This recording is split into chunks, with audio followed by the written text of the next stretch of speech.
Good evening, ladies and gentlemen. I want to call to order this special study session.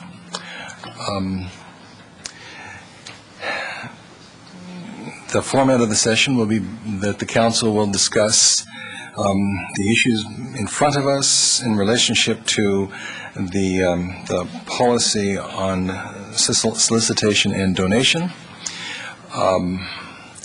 We are televising this, so that's why we'll remain in our usual places at the dais. After roll, we're going to invite our publics to speak in verbal communication for 3 minutes, and that can be on anything. And the idea of this study session is once we've received verbal communication, then we will spend our time in dialogue about those things that we surfaced at the last meeting and did not resolve. And then I would assume at the end make recommendation to staff to have a revise or an affirmation of the current proposal in front of us. So, if I may, can I ask the clerk to call roll? Council Agency Member Mike Wasserman. Here. Diane McNutt. Here.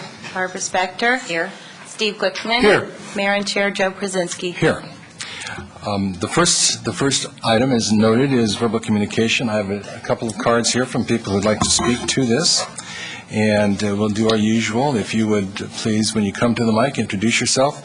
And just a reminder to all of us, we had a very extensive input from our publics at the last meeting, and the discussion has been reflected in the staff report for tonight, so that I think we have captured those items.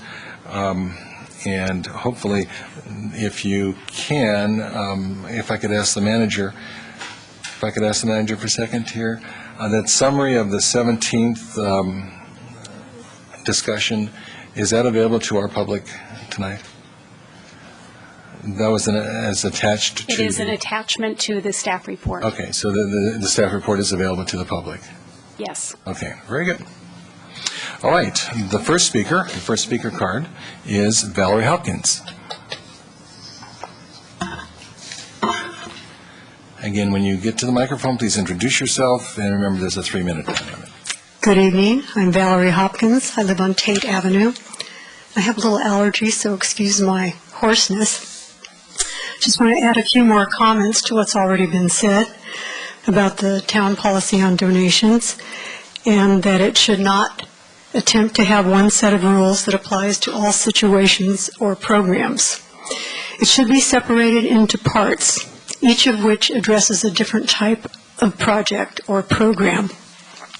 For example, the police department and the library wish to have groups, separate groups, for example, the Friends of the Library, and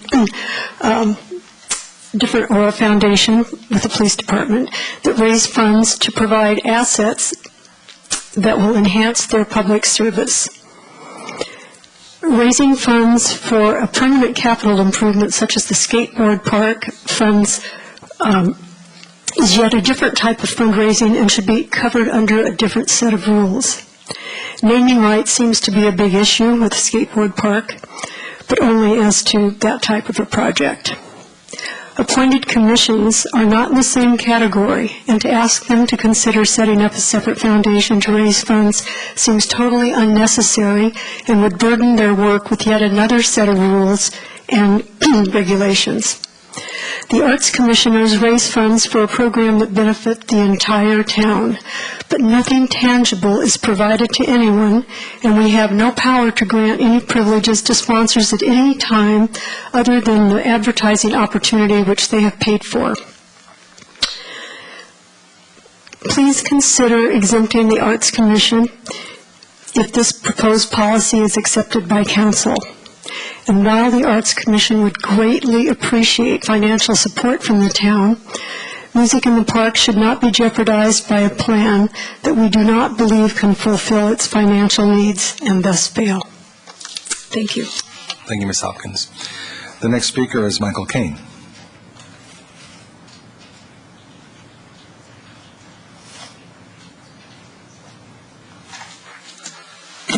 Good evening. My name is Michael Kane. I live at 493 Woodland Avenue in Los Gatos. I'd like to read a letter I wrote to the Los Gatos Weekly, which letter, if published, wouldn't be available to council until tomorrow. Last week, Los Gatos council members Barbara Spector, the vice mayor, and Diane McNutt brought forth to the town council and the town their proposed solicitation and donation policy, which stated in part that public officials should not go out into the community to solicit donations. Last week, the editorial of Los Gatos Weekly Times commended the concept, but asked the question, where should the line be drawn as to which officials should follow the policy? The editorial stated, to us, the answer is quite simple. Council members, yes. Commissioners, no. In government, nothing is simple. Even in a town as amazing and wonderful as Los Gatos, whatever solicitation and donation policy is finally adopted, it should apply fully and completely to the Planning Commission as well as Council. I don't know what Council should decide regarding the other commissions. Certainly there's a case to be made for an exemption of some kind for the Arts Commission and perhaps other commissions who have already been doing what they do for many years without a problem. What I do know is that the Planning Commission should be held to the same standard as Council. The editorial quoted Councilman Mayor Steve Glickman. The Arts Commissioners are not in a position to do any major favors. He's very correct regarding the Arts Commission, and Council should, and hopefully will, add that the same cannot be said for the Planning Commissioners. I serve on the Planning Commission. Every second and fourth Wednesday of the month, the Planning Commission holds a quasi-judicial hearing to give guidance and decide applications regarding land use law. As one would expect, we are trained in the application of the town's laws, ordinances, standards, and guidelines. What one might not expect is that we are also trained in ethics, compliance with the very complicated Brown Act, transparency in government, and the avoidance of conflict of interest.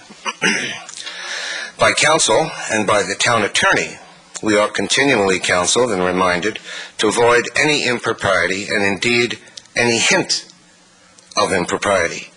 The emotional force behind the paper's editorial was not to endanger music in the park, or as the editorial mentioned, Jazz in the Playas or other popular community events. Now, these awesome events put on by an army of tireless volunteers help define the wonder that is Los Gatos. The editorial was correct to argue that their status quo regarding fundraising should be preserved by Council. However, the Planning Commission decides questions and recommends to Council issues that can and do have significant monetary considerations and consequences, as well as other major impacts to the preservation, protection, and enhancement of the town. To remain effective and retain the public trust, the Planning Commission should be held to the same standard as Council. Thank you very much, Mr. King. John Hopkins?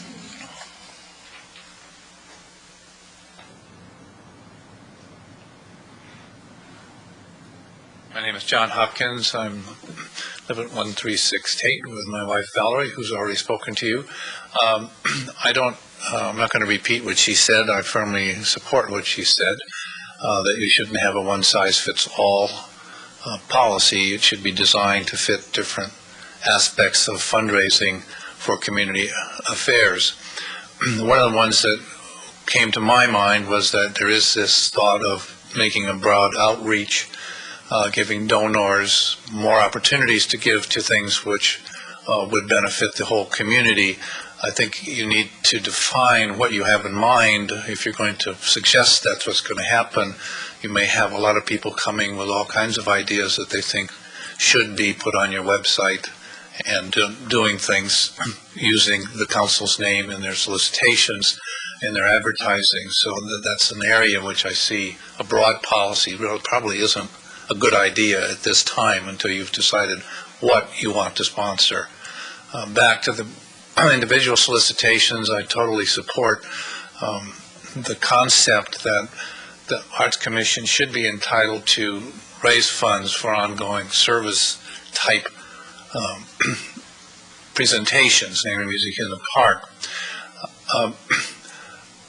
I think that is of a different quality, and I think it would really lose its momentum if it isn't part of what the city does. If you spin it off into one of these foundations that's Friends of Music in the Park to raise the money, I think it will fall flat on its face because it won't have that sense of relationship to the town. It'll be an independent organization has to build its own momentum, and I think that would be a loss to the town. Thank you. Thank you, Ms. Hopkins.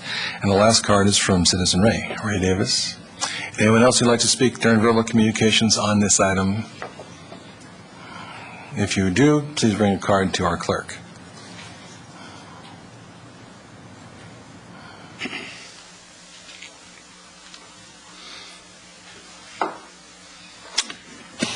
Yes, I came down today to support the findings of the Policy Commission, Ms. Spector and Ms. McNutt. I've heard all the arguments, and I think the public argument put forth by the public folks is the heavy-duty, compelling argument on the matter, okay? As you know, I'm kind of a Johnny-come-lately to Los Gatos. When I got here and got involved in the local politics, all I heard was, this town has a problem. On the surface, it looks wonderful, okay? Underneath, look out. There's a definite smell issue with the politics of Los Gatos. And as you know, I've been active in politics. Now, I have found those comments by longtime citizens, many longtime citizens, to be quite accurate. So I am here today to welcome the approach by the two committee members, policy committee folks, to make a start, make a beginning, to make sure that Los Gatos doesn't have this smell issue to its local government, okay? So, and I want to say specifically that land use laws of the state of California provide for such an item, okay? When they prohibit a council member who lives within 500 foot of an agendized item must recuse themselves. But the law does not prohibit said council member from speaking to the issue as a private citizen. And I think that's exactly what the Arts Commission should do. They should form an ex officio committee to raise funds, and they must tell anyone they talk to about raising money that they do not represent the town officially. They are speaking as private citizens. A simple way to go to keep their organization intact, and certainly will not prohibit them from wearing a sweatshirt that says Art Commission. And heaven's sakes, everybody in the town knows who the Art Commission is anyway. So when they say we're speaking as individuals, as an ad hoc committee, as individuals, totally disengages the whole concept of any kind of favoritism. And it preserves the approach that's been proposed. Thank you. Thank you, Mr. Davis. That's it for the public comments, so now I'm going to open it for council discussion. I think our intent tonight is to allow ourselves the opportunity to further our whatever council orientation there is at this point to the policy, so that we can make recommendations to staff for a revise as necessary, okay? And I'm going to let the Vice Mayor speak first, and we'll go from there. Thank you, Mr. Mayor. You let me speak first because I'm just having so much fun with this policy. I understand that, yeah.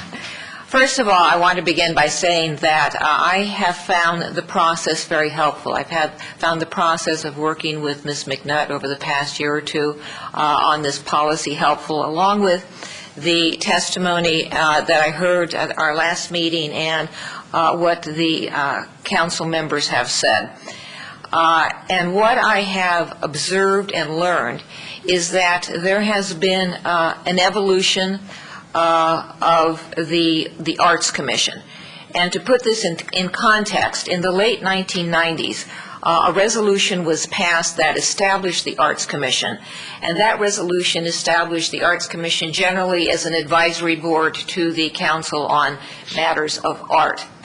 But what happened after that, and this is where it becomes significant, what happened after that is the relationship between the Music in the Park Committee and the council changed. And it changed to the extent that the council began treating the Music in the Park Committee as a separate entity, in the way that the Music in the Park Committee raised their own funds and actually paid the town for the use of town services. So the council was treating the Music in the Park Committee as a separate entity. The Music in the Park Committee, on its side, began treating itself as a separate entity, in the sense that they actually, as I heard at the last meeting, gained a passion and expertise in soliciting funds and then in putting on very, very fine concerts. So we had a relationship evolve, and that relationship, as I said, treated the Music in the Park Committee as a separate entity, and that happened because of actions of the council, whether intentional or unintentional. So all of that being the case, I think we are at the point this evening, as it relates to this component of the policy, that we are either going to have to carve Music in the Park out of the policy, or alternatively make a commitment to have the town fund the Music in the Park concerts in a fashion commensurate with the quality of concerts that we have been having. Thank you, Ms. McNutt. Vice Mayor Spector. I was going to ask Ms. McNutt if she wanted to speak next, given the, okay. Then Mr. Glickman? Thank you, Mr. Mayor. I think that, first of all, I appreciate the tremendous amount of effort that the two council members put into doing this, and the careful thought that they put into it. But I also appreciate that now, and at the previous discussion, both the council and the public has had a chance to chew on it a bit. And so a couple of thoughts. First of all, we don't want to do anything to hurt Music in the Park. I really don't. Period, end of story. How we accomplish that, there may be more than one way. Carving out exceptions, I think the problem is that then another exception comes along, another exception comes along. It might be the better part of wisdom to come up with a policy that doesn't need exceptions. Just as an example, other commissions that are not in a position, and I might as well be blunt about it, to do favors for people. The council can. Somebody comes with $1 million project, we're going to vote it up or down. We shouldn't be asking that person for money. As Mr. Kane pointed out, the planning commission's in the same situation.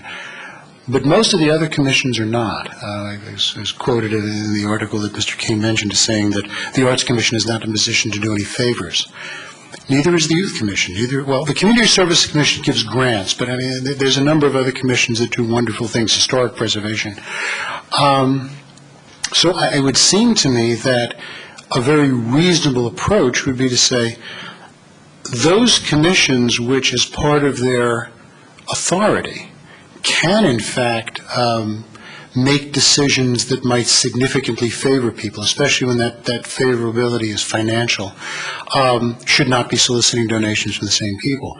On the other hand, if the Youth Commission wants to raise funds for some youth-oriented activity, I don't see a problem with them doing it as the Youth Commission. I don't think there's anything wrong with the town raising money as long as it is so crystal clear that there's no possibility or suggestion of any kind of quid pro quo. So I would rather look for a policy that does need exceptions, that by its nature would allow those of our town-related entities that want to raise money for good causes to continue to do so. It's worth keeping in mind that all of those entities are appointees of the council, so if there's something that we're concerned about, we certainly have the wherewithal to address a problem.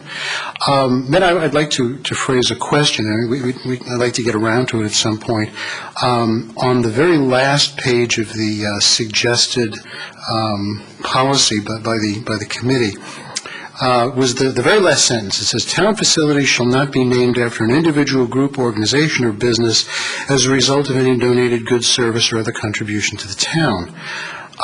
That's really the sentence I had the most problem with, for a host of reasons. And what I'm going to do is explain very, very briefly some of the concerns I had, and then, with the mayor's permission, ask the policy committee members to share with us what their thinking was that led them to that concern, because shall not it means not ever. I mean, that's a very strong prohibition.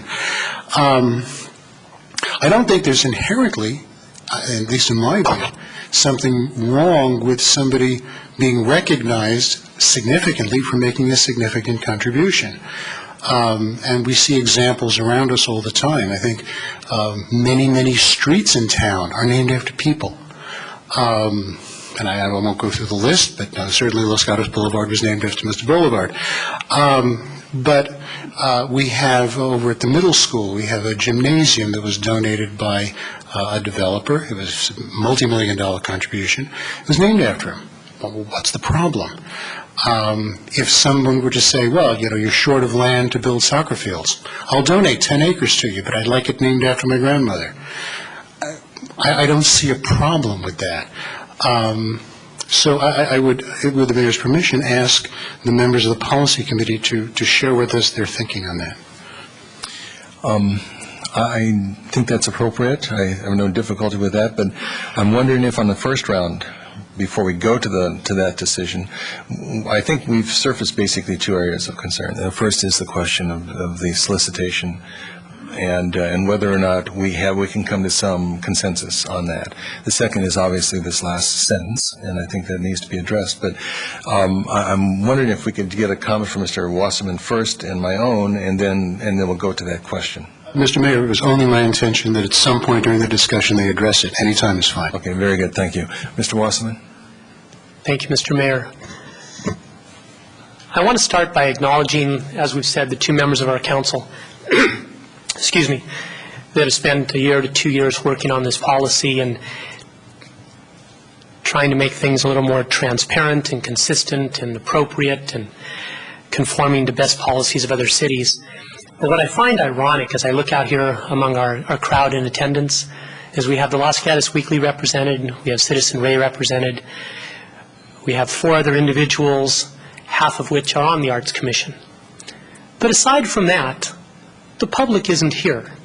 The public isn't showing up with huge support one way or the other, who can do what, who's paying for MIP, is it private donations, is it the town funding? They're not here. I didn't receive 24 emails, I didn't receive 10 phone calls. We have interested parties for one reason or another. We have 6 people here who have different roles, if you will, in this particular item. It's kind of frustrating because we all love music in the park. We all think music in the park should continue, and we're just trying to clean up our books and make things, not only for us but for our successors, to have rules in place that are more appropriate, ethical, moral, whatever words you want to use. But as I look out here, the public really doesn't care. The public simply wants music in the park to be there on Sundays. Towards that end, Mr. Mayor, I look at the bottom of our council agenda report where there's 3 bullets, and I wanted to be very concise in just giving my opinion, and then I'll shut up and listen. The first one says continuation of direct solicitation by the arts commissions to support music in the park.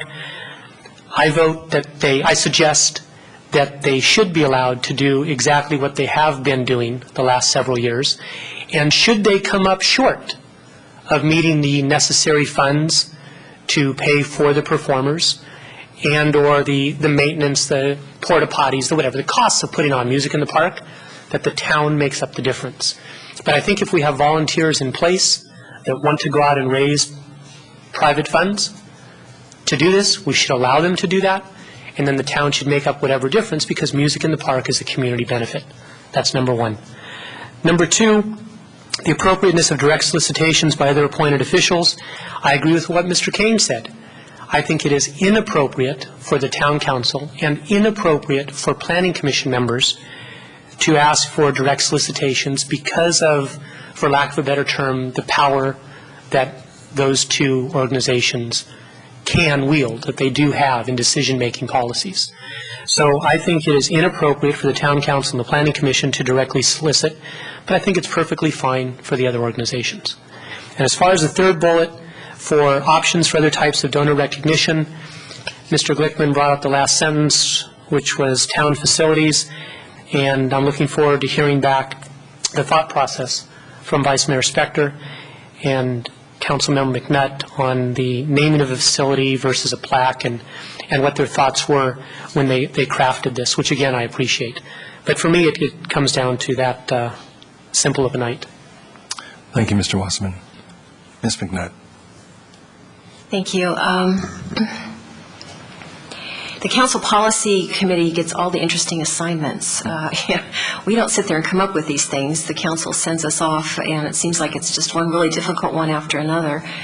The reason that it took so long to develop this draft is because we were trying to think through every possible situation that might reasonably come up and develop a policy that would cover that. I can name any commission, including historic preservation, and I could give you an example of how they could get themselves inadvertently into trouble or perception of trouble if they are raising money for something and the donor happens to be an architect who specializes in historic properties, for example. Is there the perception then that when that architect comes forward on his next project or her next project, will there be any special consideration? Library board. Do you want our library board members out raising money for books or for a new library from any particular source, or is that better done by the Friends of the Library organization? And let them focus on policy. Community Services Commission, there are many opportunities there. They manage solid waste recycling. Should they be out asking our new hauler to make a donation to the town for senior services when they have input on that contract, and so on and so on. So what we were trying to do was develop a policy that would apply fairly across the board and give people a framework for knowing how they should behave. When we have land use issues come before us, one of the rules that we always have to remember is to not look at that individual family or that individual business. I need to have my house expanded because we're adopting twins. That's very nice, but, you can't do it, for example. We have to look at what the policy is going to be, what the long-term impact is. So I have the same concerns when we're developing a policy if we start carving out exceptions. I have a feeling that may be where we're going. I still think the best solution is to bring the funding in-house for Music in the Park. I think it's a relatively small amount of money that the budget can absorb, and it would take the pressure off of the Arts Commission for having to go out and raise that money. I think it would be great to go ahead and offer, if businesses really like to do it because they like to do it for marketing and for community spirit, that they be offered that opportunity just as they are to have a planter in downtown or to support any of the other activities that go on in the community. But again, it really is very complex and difficult, and that's why we struggled with it. So I don't know if we're going to come up with an answer in the next 5 or 10 minutes, and I do hope that we have time to really get into depth on the naming, because I have some very strong opinions about that. Thank you. We'll go to 7 o'clock. Okay. All right. I think it's obvious. This is not an easy issue. And both of our ad hoc committee persons have worked diligently to produce a document that I think really is airtight. And I appreciate that, and I applaud that, and my sense is that I want this language to be our expression of what we're attempting, but I cannot personally approve it in its complete form. I think perhaps 95%, everything needs to stay exactly as the text is written. But my inclination is to accept the proposal and yet acknowledge that there is a differentiation of role in the government, and that differentiation is by position. And I am one to believe that both the council and the planning commission should not be in any way, shape, or form engaged in a solicitation for projects in town. And I think it rests solely on the potential for outcomes that are determined by both bodies. The Planning Commission is the last statement on some issues that go before it. The council is the last statement on everything that comes before the council. And from that perspective, there can be a true exercise of control that takes place. I think all the rest of the committees and commissions, however, are at a secondary level, no matter what happens, whether you're historic or community services, and you do make some determination in your area of strength, that still has to go to the higher body, whether that's the Planning Commission or the Council, for approbation. And so from the perspective of what we're attempting to accomplish, I think that the goal is appropriate, but I think the risks of violation or some kind of misdeed is not significant. And that we would, in effect, be impacting what is working for us and what can work for us in the future if we were to exclude all bodies from that participation. As I said last time, the public-private partnership is exemplified by this. I think it's a value for us to have members of our community, even those members who are appointed by council to act in certain specific roles, to take initiative and to, within all the context of ethics, solicit those individuals who might be able to provide some of the resources. I do not believe that it's the town responsibility or it's appropriate that we should, at the front end, pay for every service that the town provides. And I do agree that with Mr. Wasserman that if any project that is a town project comes up short, that the town can and should supplement that up to its cost.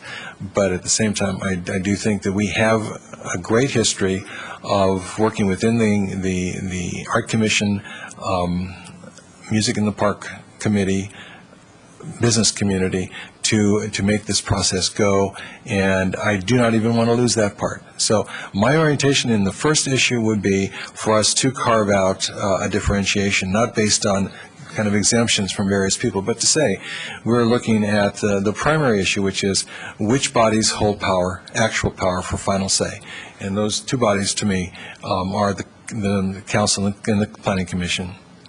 And I would be interested to hear if there are other bodies that actually hold power, but even the Community Services Commission, when it makes determination to recommend to the council for those funds that we might provide organizations, they're not offering a deal. The council has to make the final judgment on that. So from that perspective, I'm very willing to say I'd like to hear a sense of council on that issue, and then to address the second issue, which has been surfaced and needs, first of all, to hear the explanation by our committee members, and then to have some council consensus expressed there. Mr. Glickman.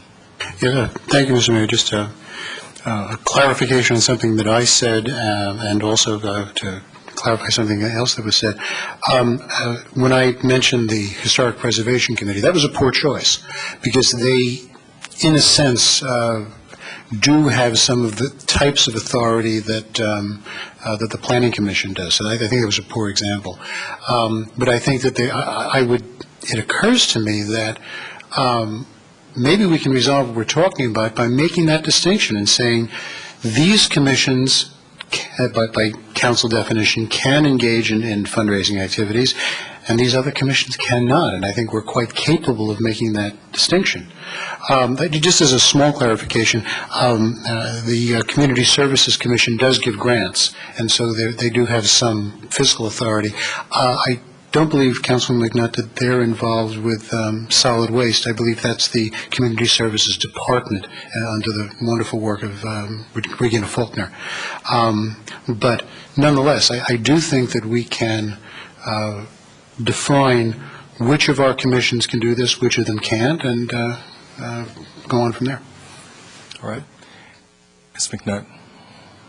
I think one thing that, if we go in this direction, that we need to have clarified, from my point of view, is that any commission that is allowed to go out and fundraise and solicit, that there needs to be some approval process from staff or from council so that they are not determining how they are going out and representing the town and soliciting funds.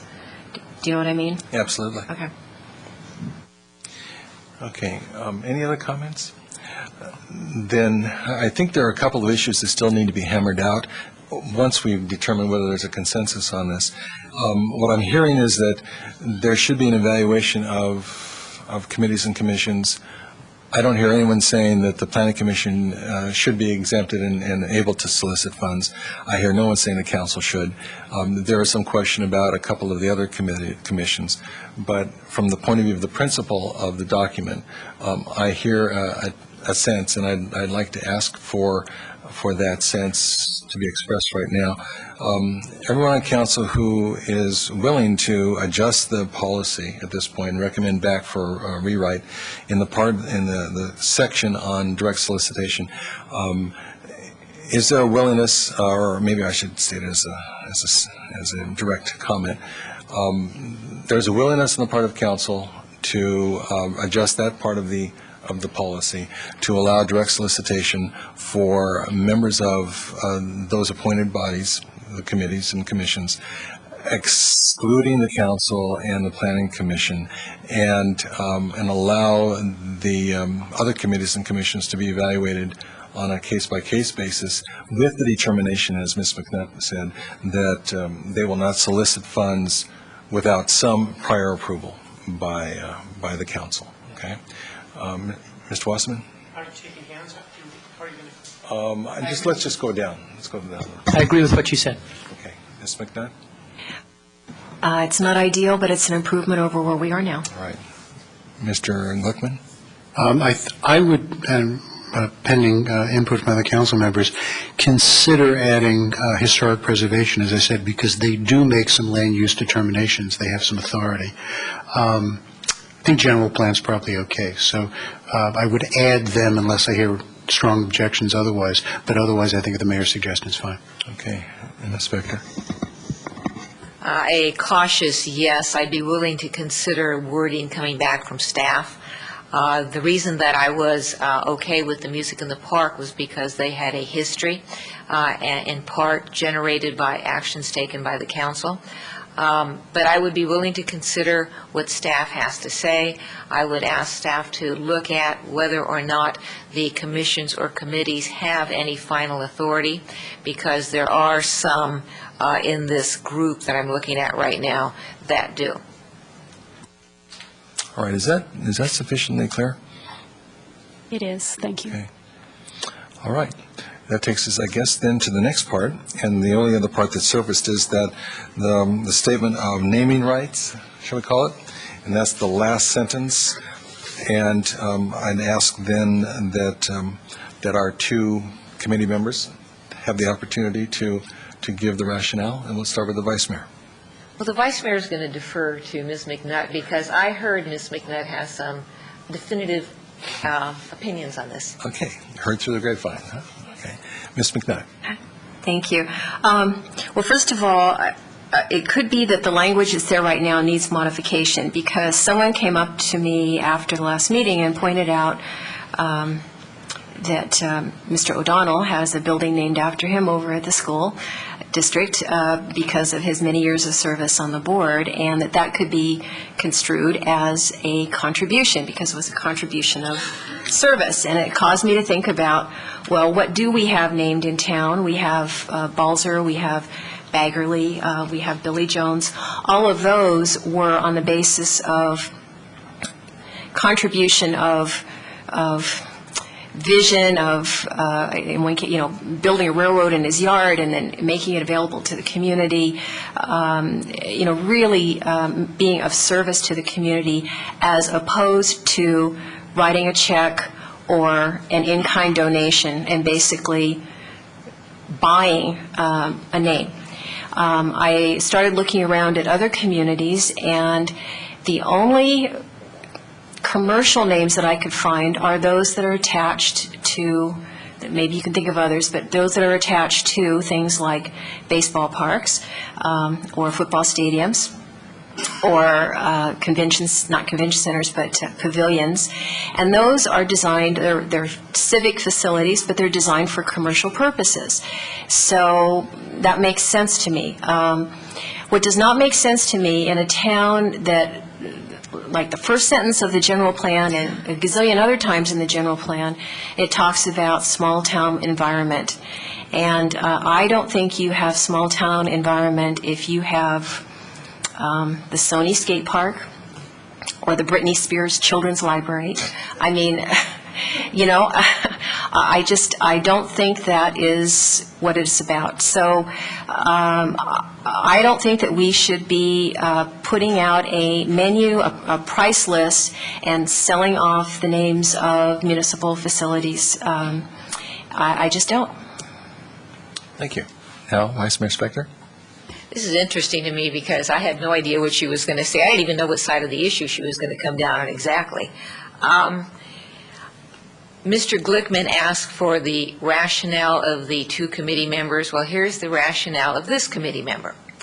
I looked at the first sentence or first sentences of the general plan, and they spoke to small town character and charm. That was the most important thing that the people who drafted and approved our general plan, that was what was most important to them.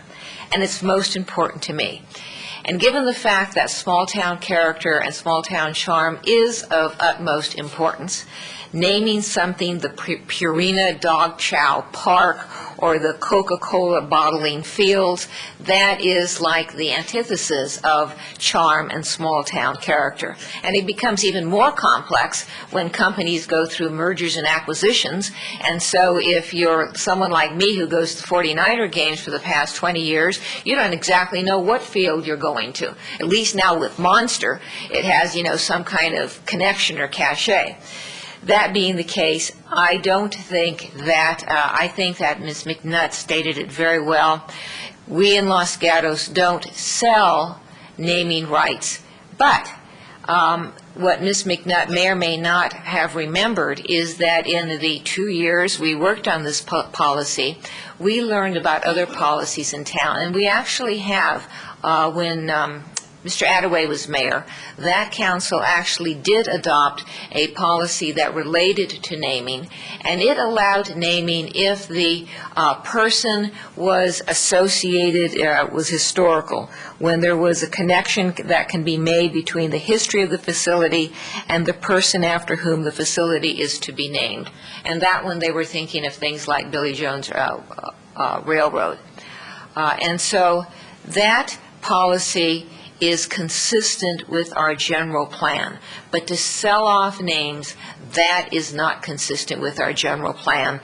And streets in Los Gatos have their own policy, and it is very limited as to who can have streets named after them, and it tends to focus, I think it's just historical, and schools have their own rules. They're not town facilities. Thank you, Vice Mayor Spector. Mr. Glickman. Okay, well, thank you, Mr. Mayor, and I thank the members of the Policy Committee for sharing their thinking. On this issue, I very strongly disagree. I think many of the streets in town that are named after people are named after the people who built the stuff on the streets. To say that schools are different entities and they have different policies. We're trying to find the right policy for us, and it may well be that we can adopt what works for another agency. But, I can't get away from the thought that when we discussed, for example, the skate park, and this council said, well, it's a $1 million facility, but we'll contribute $125,000 to it, and the fundraisers are going to have to go out and get the rest, that if trying to follow that direction, that a major donor had come forward and said, okay,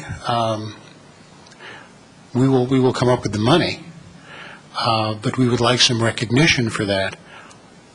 I don't see a problem with it. I really don't. I think that the council is perfectly reasonable to say that we can consider the naming of facilities on a case-by-case basis. I mean, I would have no problem if the language said, requires council approval. Because, no, I don't think I'd want something named the Purina Dog Chow Park, except maybe if it was a dog park. But to have a flat prohibition like this is a poison pill for the private funding of the skate park effort, as one example. We've had people come to us and say there's a desperate shortage of recreational and youth athletic facilities in town. And I'll reiterate my comment. Somebody comes forward and says, I've got 10 acres of land. I'll donate it to you. You can have soccer fields there. But I'd like it named after a member of my family. What in heaven's name is wrong with that?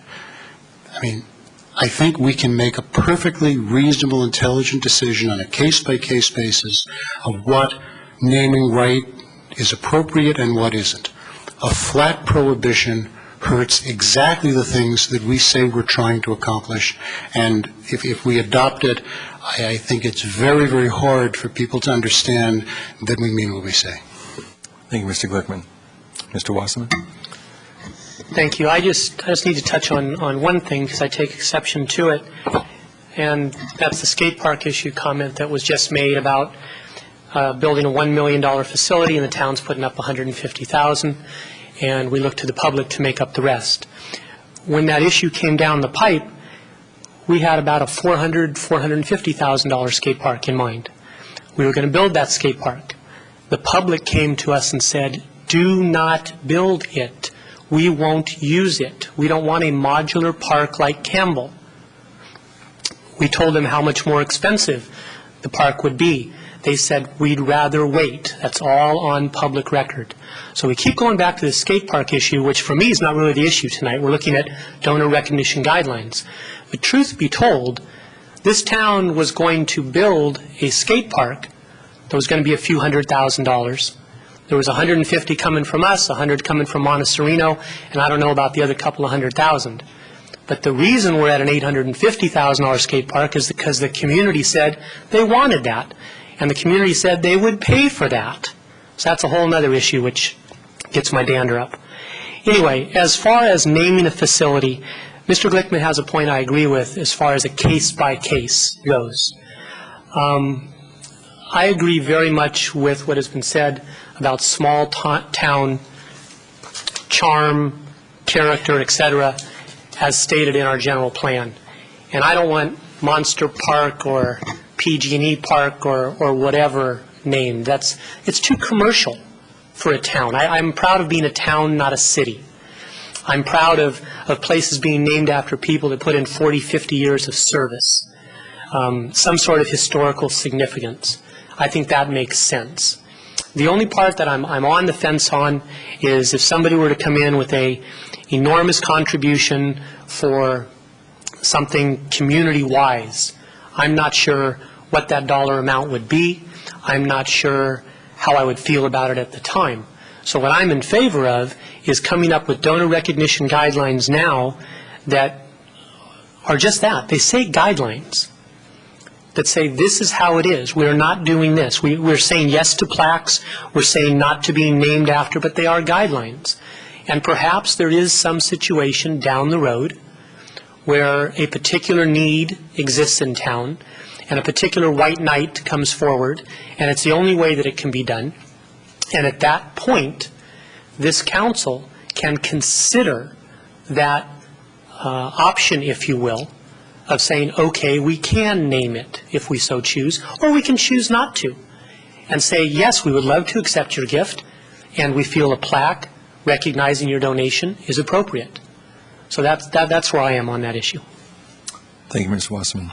I would like to make my comment, and then you can proceed, Mr. Glickman. My tendency in this matter is to believe that the key word is contribution to the town. And the examples given by Ms. McNutt of those citations already in our environment were reflections on people who had significantly contributed from the point of view of their personal activity in relationship to those sites, Beggarly, Balzer, and Billy Jones. And you notice each of them starts with a B, so I'm assuming that we can only have acknowledgments of people whose names start with a B in this particular policy. But from the perspective of where I feel we should head, the term is contribution.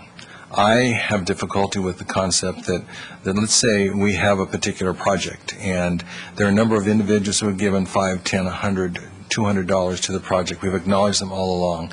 The town has contributed $1 million worth of land, let's say, and then you have others who've contributed larger amounts of money, or someone who said, I'm a contractor and I can come forward and I can give like-kind services. Okay. And then at a certain point, there's still a dollar amount left over, and someone steps up and says, I'm willing to close the deal with the last $200,000 or $300,000. My thought at that point is that every one of those people deserves recognition, and that to say that last $200,000 to $300,000, that's the one that provides this facility a name from this point out, I think ignores what really has occurred, and that is it's a community outreach that has brought this to its fruition. And my expectation is that people who want to donate to facilities do that because they feel it's a good thing for the town, and not because they're trying to do this for name recognition. Unless this is a commercial building and a commercial orientation and you're selling naming rights, and those rights can evolve over time to the next person is willing to come in with another donation later on to this project. And, we have plenty of examples of that. But in town, I don't see that. I see this as resting on the issue of contribution, and whether it's if you're in the gold category and you contributed $100,000 or more, then you get a larger font with your name, and you move on down to silver or bronze, tin, I don't know. But what you do is you work into this process and recognition of everyone who's donated. I think that's more typical, and I would have no problem with that form of recognition. But if you're naming a facility, then, and I think the issue should be imitative of what Vice Mayor Spector said of the policies in relationship to street names, and that is that we are very cautious about naming anything in this town for any individual unless that person has been a very significant contributor to the overall well-being of the community. Now, is it possible at a certain point to consider someone who has been a member of this community or who has contributed significantly to an outcome, that person deserves recognition? Absolutely.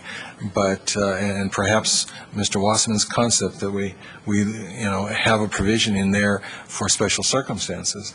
But my lean is that we don't go there at the front end, that we maintain and contain that kind of naming policy.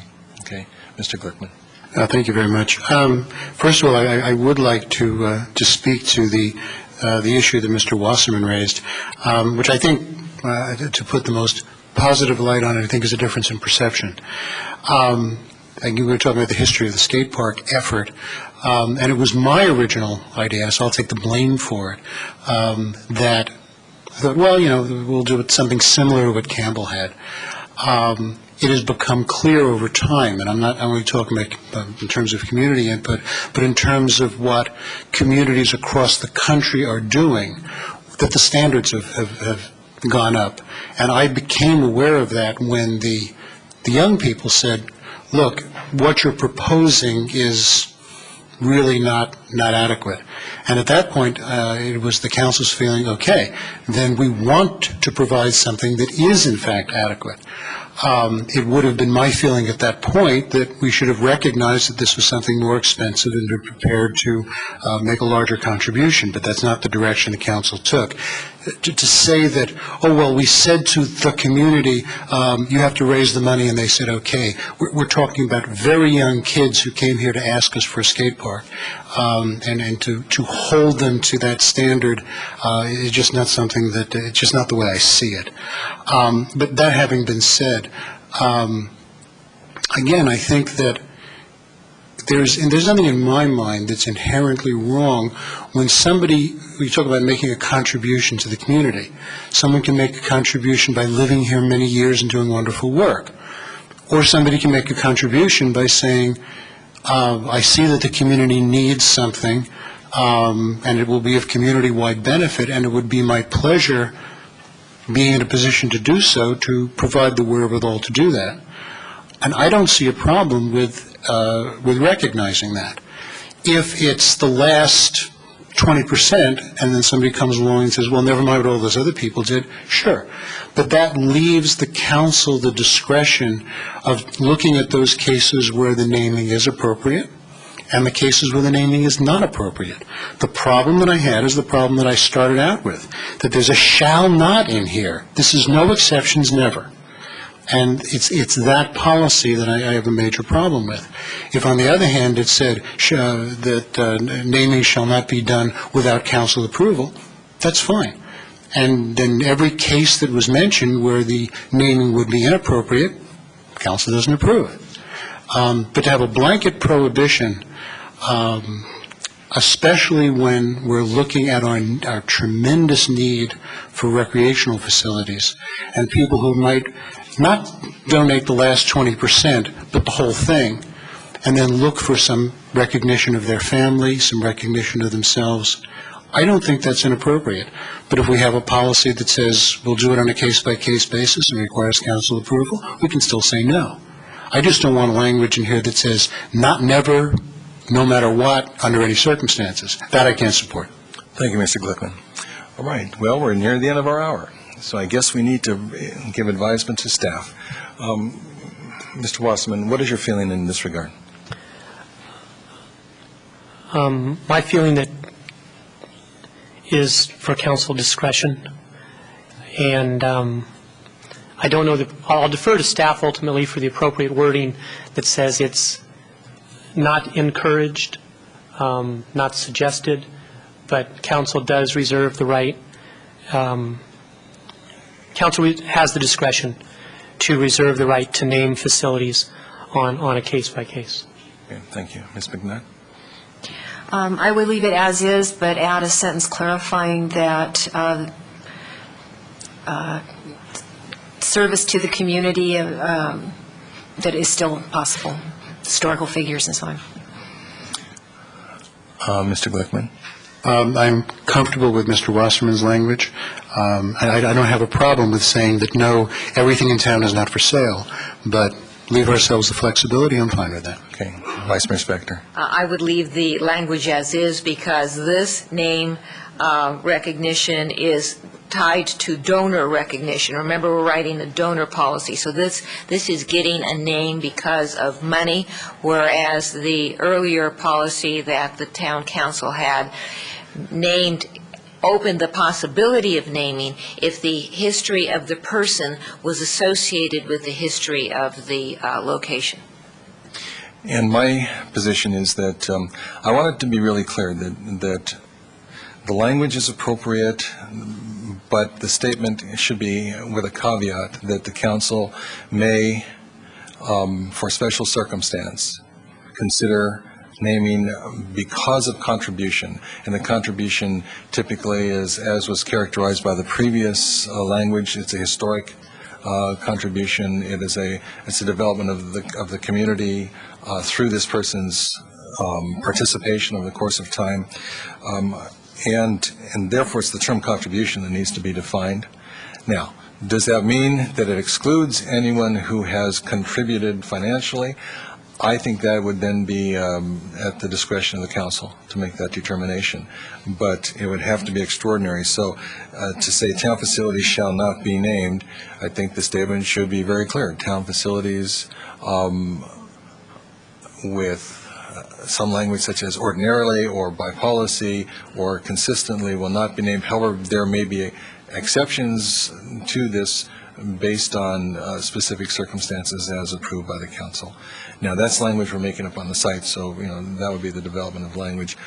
I think we have some consensus in this regard. Is that not correct? Is that clear enough for the manager? It sounds like we have a majority. Okay, thank you. Then, I think, is there anything else we need to say about this policy? We'll take another look at it then when you've had a chance to do some wordsmithing and reframing. All right, and it is now time for the council meeting. Those of you who are here just for the study session, we'll give you a chance to leave unless you really want to stay. And it is 7 o'clock, and I'm looking for Sarah. Okay.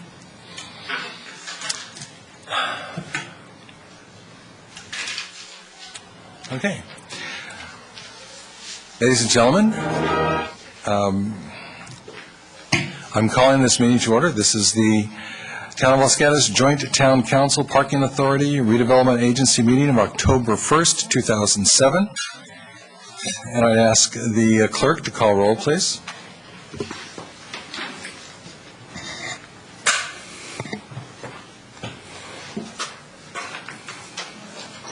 Council agency members Mike Wasserman, Here. Diane McNutt, Here? Barbara Spector, Here. Steve Glickman, Here. and Mayor Chair Joe Brzezinski. Here. Now, we have a few people coming into the room who were outside during the study session. We'll let them arrive, including, and just, I would ask if you wouldn't mind, Mr. Cade, to just let people know we've started the new meeting. So if they would quickly come in and quietly come in, that would be great.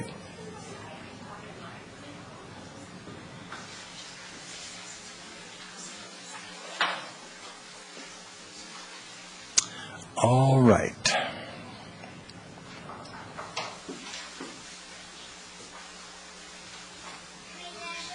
Now we have a very special presenter tonight. This is our Pledge of Allegiance led by one of our future leaders. Tonight we have Sarah Chawla, a kindergartner at Blossom Hill Elementary, who will lead us in the Pledge of Allegiance as part of our special Future Leaders program. The program is designed to integrate our youth into the public process. And as you know, every time we get together, we ask a new member of our youth committee, our youth community, to come forward and to lead us in the pledge. Sarah is a third-generation Los Gatan.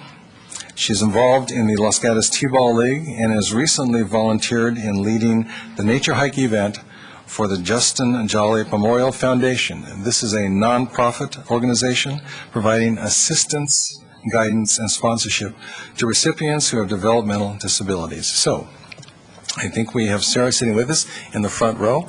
Sarah, if you would you come forward to the podium here and lead us in the pledge? And ladies and gentlemen, would you stand for Sarah?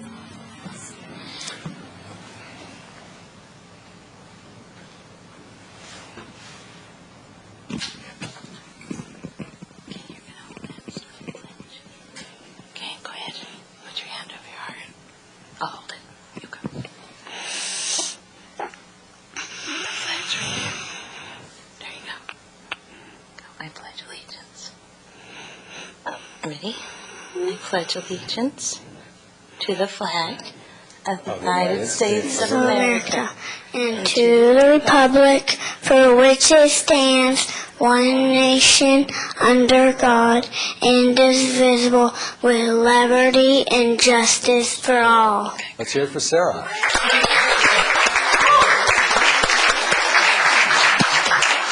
Sarah, I want to give you something, okay? This is for you, for your hot chocolate, okay? Can I shake your hand and thank you for coming with us? And you want me to shake the hand of the other council members too? Okay. Sarah,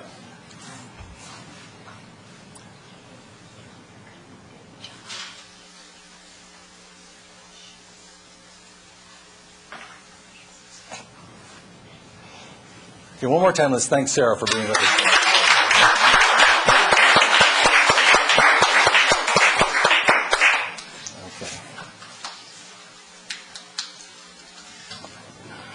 That's great. All right. We have the closed session report. Mr. Korb? Thank you, Mr. Mayor, members of council, members of the public. Council did not meet in closed session tonight, and that concludes my report. Excellent. Now I'm going to make a presentation down at the podium and ask the chief to come forward with me.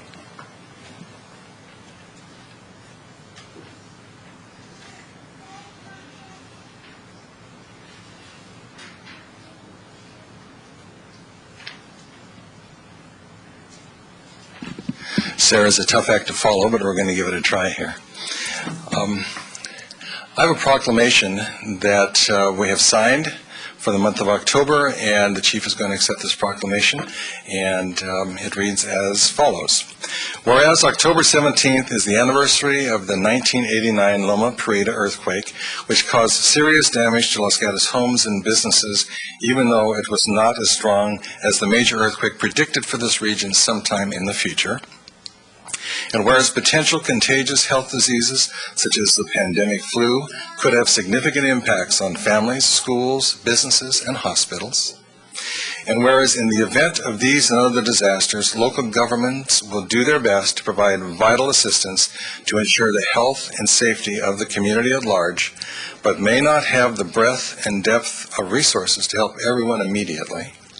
And whereas it is important for residents and businesses to be prepared to be self-sufficient for at least 72 hours in the event of an earthquake, and a period of between 2 and 4 weeks in the event of a pandemic flu. And whereas the town would like to encourage every resident and business in Los Gatos to have the awareness, skills, and resources necessary to be self-sufficient in the event of an earthquake or possible flu pandemic. Now, therefore, be it resolved, I, Joe Brzezinski, by the virtue of the authority vested in me as the mayor of the town of Los Gatos, do deem it appropriate and do hereby proclaim the month of October 2007 as Los Gatos Prepared Month within our town, and ask our residents and businesses to take advantage of information provided at council meetings and at local shopping center kiosks on October 17th, and at the town's website, to take steps to be self-sufficient in the event of a natural or health disaster. Proclaim this first day of October 2007 in the town of Los Gatos, County of Santa Clara, State of California. Chief, will you accept this proclamation? Thank you very much.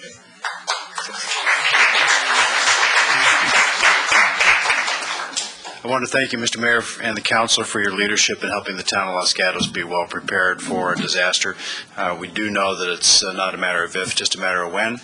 Both Los Gatos Prepared and our Community Emergency Response Team, CERT, a federally designed program to help people take care of themselves while first responders are busy looking at larger emergencies in the event of a disaster, are two critical components of our keeping this community safe. We're proud to be partners in that with other members of the town government. Already have over 300 people who are now CERT trained. That means they can take care of themselves and their neighbors. And on October 17th, there'll be 4 locations in Los Gatos. You'll see information in the newspaper about that, where you can come by, get materials, and see what it looks like to have a cadre or a cache of equipment and supplies to keep your community self-sufficient for up to 3 days and even longer. Thank you very, very much for this honor. Thank you, Chief.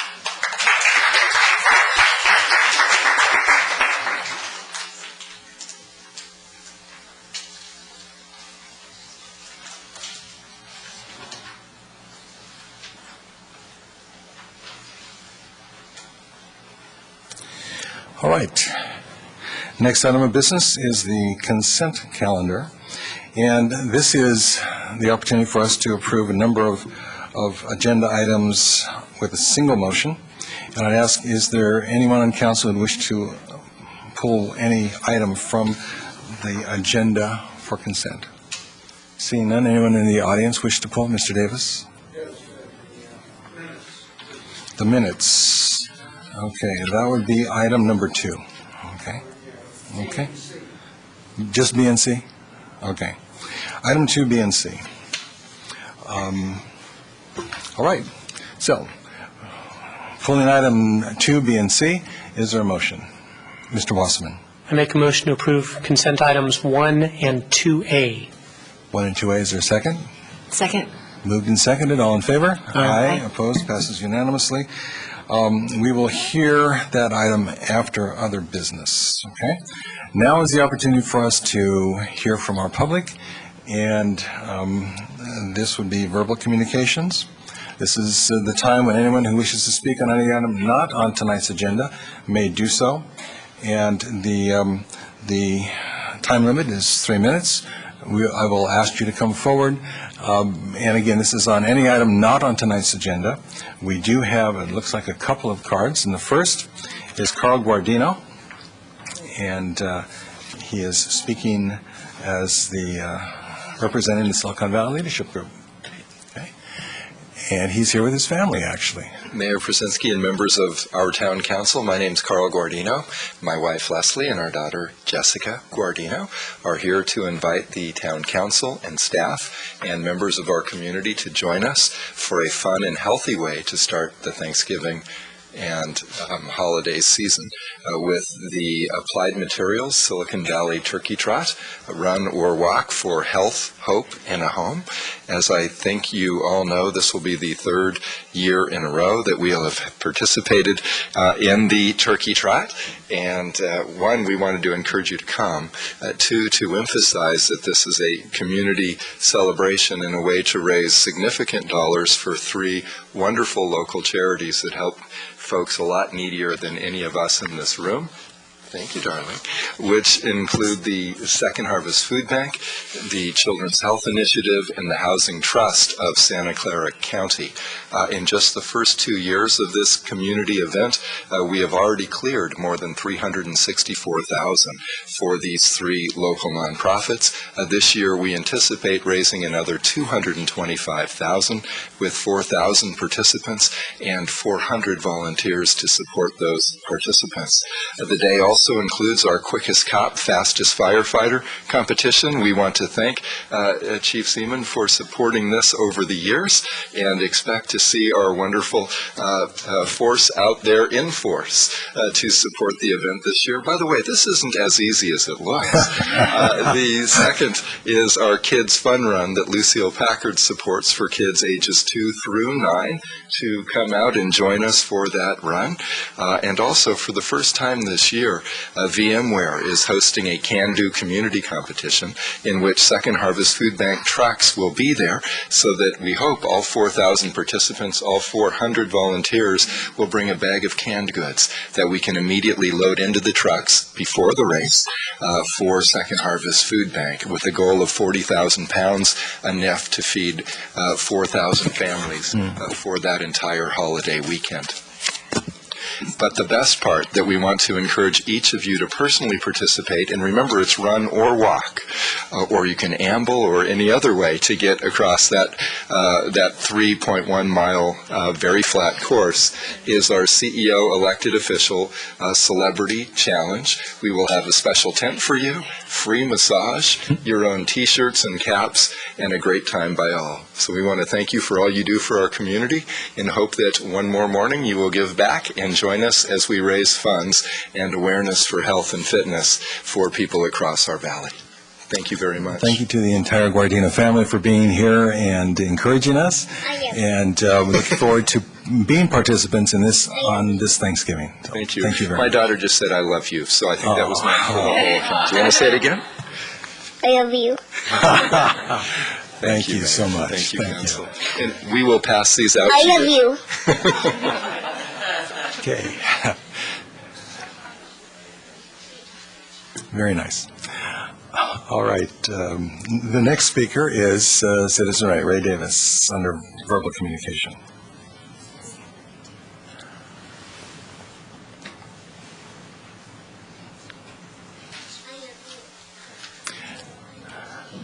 I think she loves us all. I think we probably love her in return. You know, I think Missy Guardino is a natural at the mic. Yeah. Wow. You might want to consider her for a future leader right away. Okay? Yes. First off, I want to say, in the title good news and bad news. The good news is that I think the community owes the town council of Los Gatos a real thank you for the radar signboards that are now operating at 4 or 5 schools in the district and other districts, okay, all within Los Gatos city limits. You didn't wait for a grant. You took general fund money, as I understand it, okay? Am I correct in that? I defer to the manager on that. Were all those signs provided by general fund money, or were there grants involved in that as well? There were grants involved in that. Okay, all right, so. There were what? There were grants involved. Oh, there were grants. Well, I'm still going to thank you. Okay? Because you took the initiative to seek out the grants. So that's terrific. Terrific. Next. Not so good news, all right?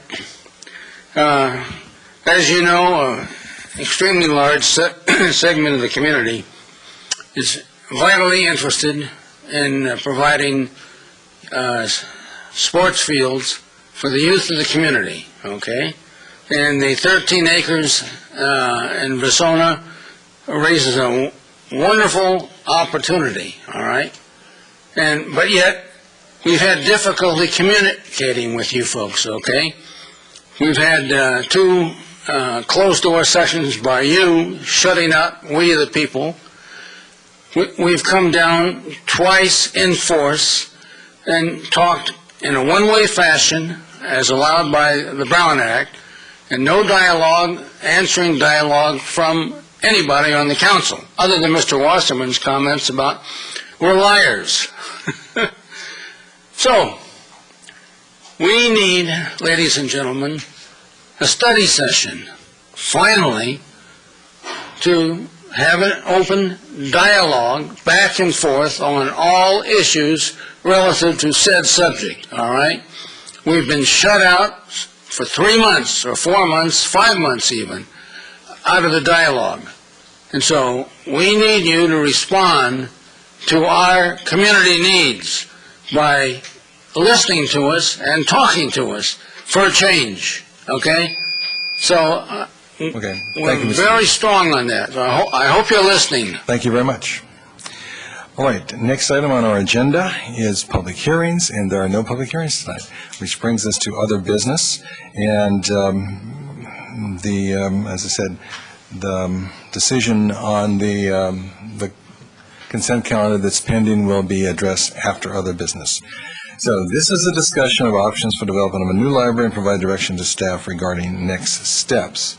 The presentation tonight will be directed primarily by Les White, who is our special advisor to the town council in our interim period before we select a new manager. And I would ask that Mr. White go ahead and begin the discussion. Mayor, members of the council, Les White, advisor to the council on various matters, and this has been one of them, the library that you've been considering for several years. What we want to do tonight is to discuss with you a report that presents an option that we think is a practical option for achieving a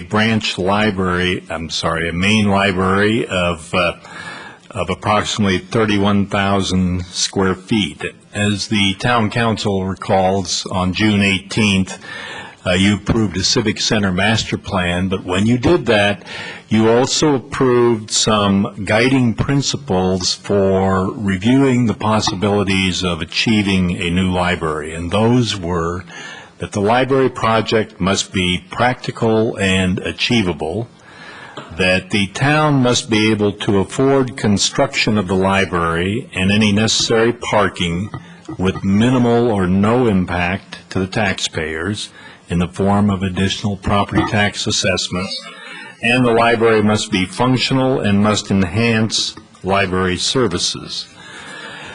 So it was with those principles in mind that the staff analyzed a number of considerations to arrive at a facility of 31,000 square feet. Can we put up the site plan on that? In doing this and looking at a 31,000 square foot facility, we tried to site it in a way that it would have minimum impact in the Civic Center, particularly on parking. And you will note in the red outline a footprint for a 17,000 ground floor facility with 14,000 square feet on the second floor. It is critical to site this in a way that minimizes impact on parking, and we believe that that particular site does so.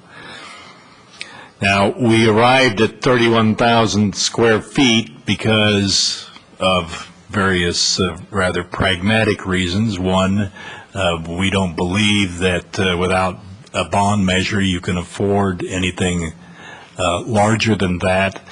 And we also believe that 31,000 square feet is in the range of what other jurisdictions have built. Can you put that up as well, the slide on comparable jurisdictions? Now, I can't read that, but someone with good eyes might be able to. Would you point out where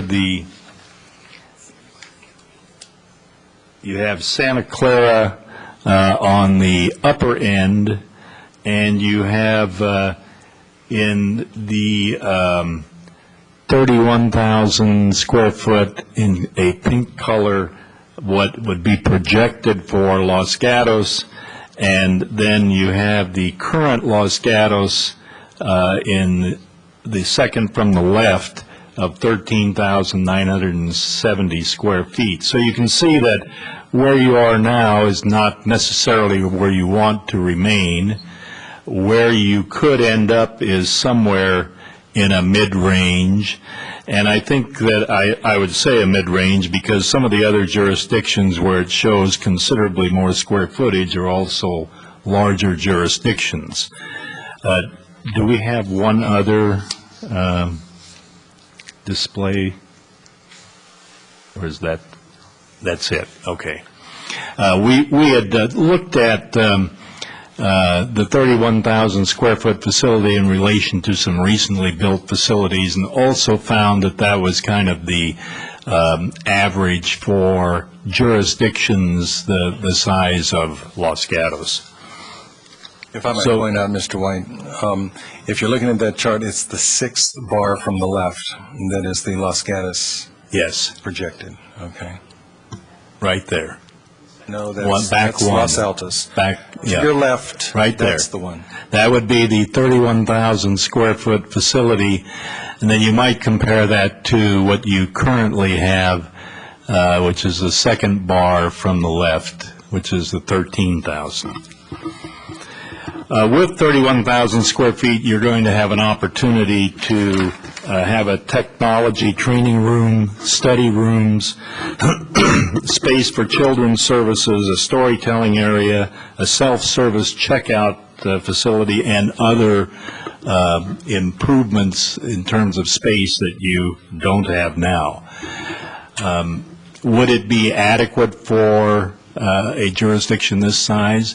I believe that you could make the case that it is, particularly when you look at the Cambrian branch facility at 28,000 square feet, and it has many of the same features that would be proposed for the 31,000 square foot. We also believe that as you get into specific planning, and this is where the library director feels that we might be able to make further improvements, when you get into specific planning, you can probably plan some of the things that you would see in a 38,000 square foot facility in the 31,000 square feet.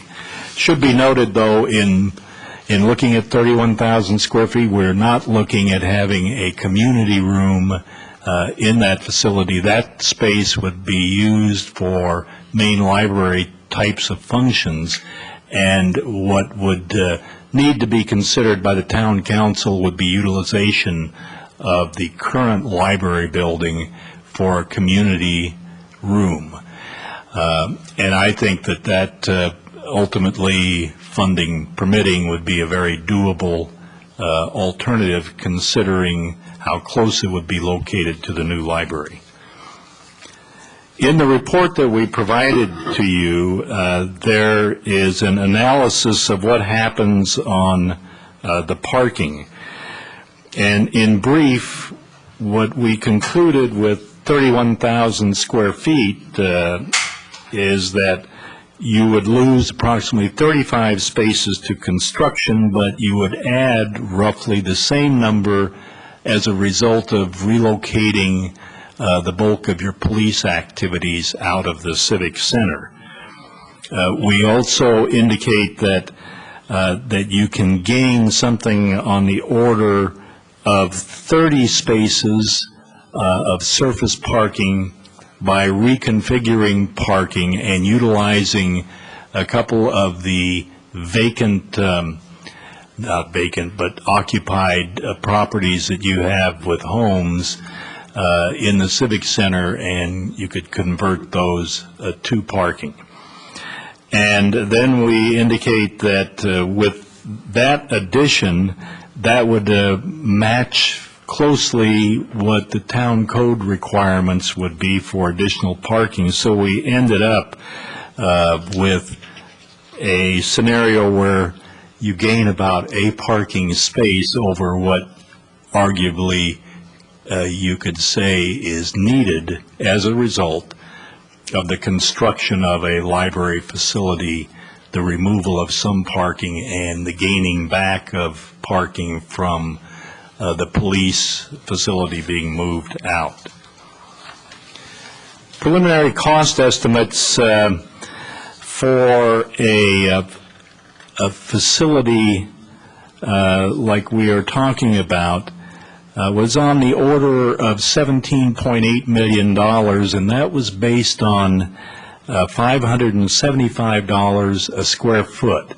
When we looked at some of the cost figures that had been generated for the master plan analysis, the cost per square foot was less than that.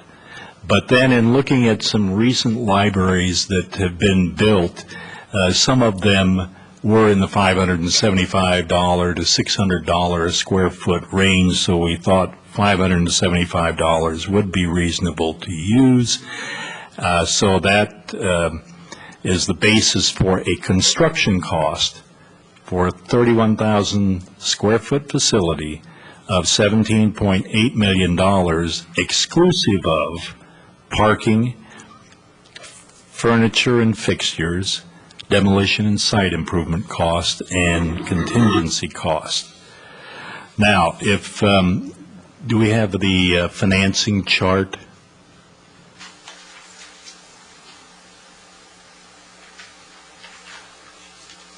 The financing chart shows figures of $663,000 at the top, which would be from designated reserves for Civic Center improvements.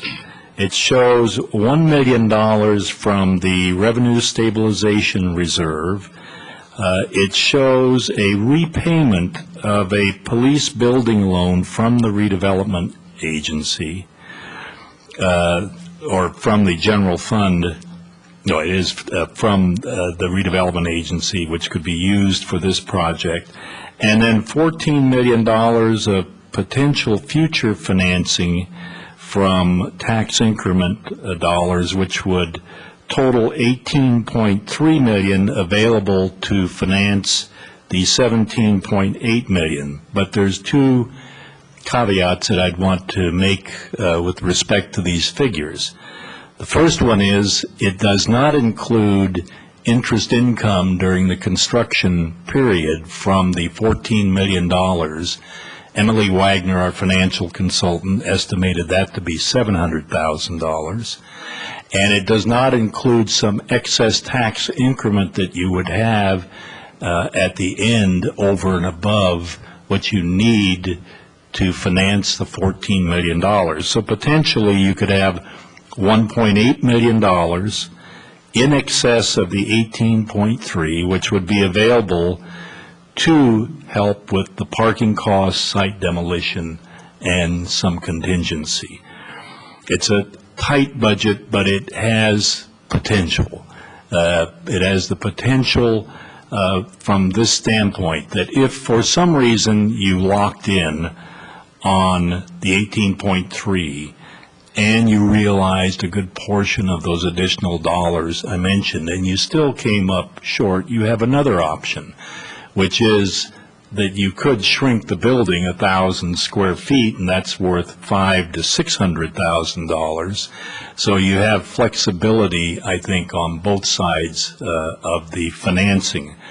On the one side, you have, I believe, reasonably more than the 18.3 million, because we took a fairly conservative stance, and I'll explain that to you next.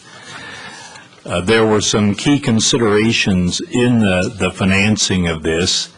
One is that the financing mechanism would be a certificate of participation lease agreement back to the redevelopment agency, and that will get you reasonable interest.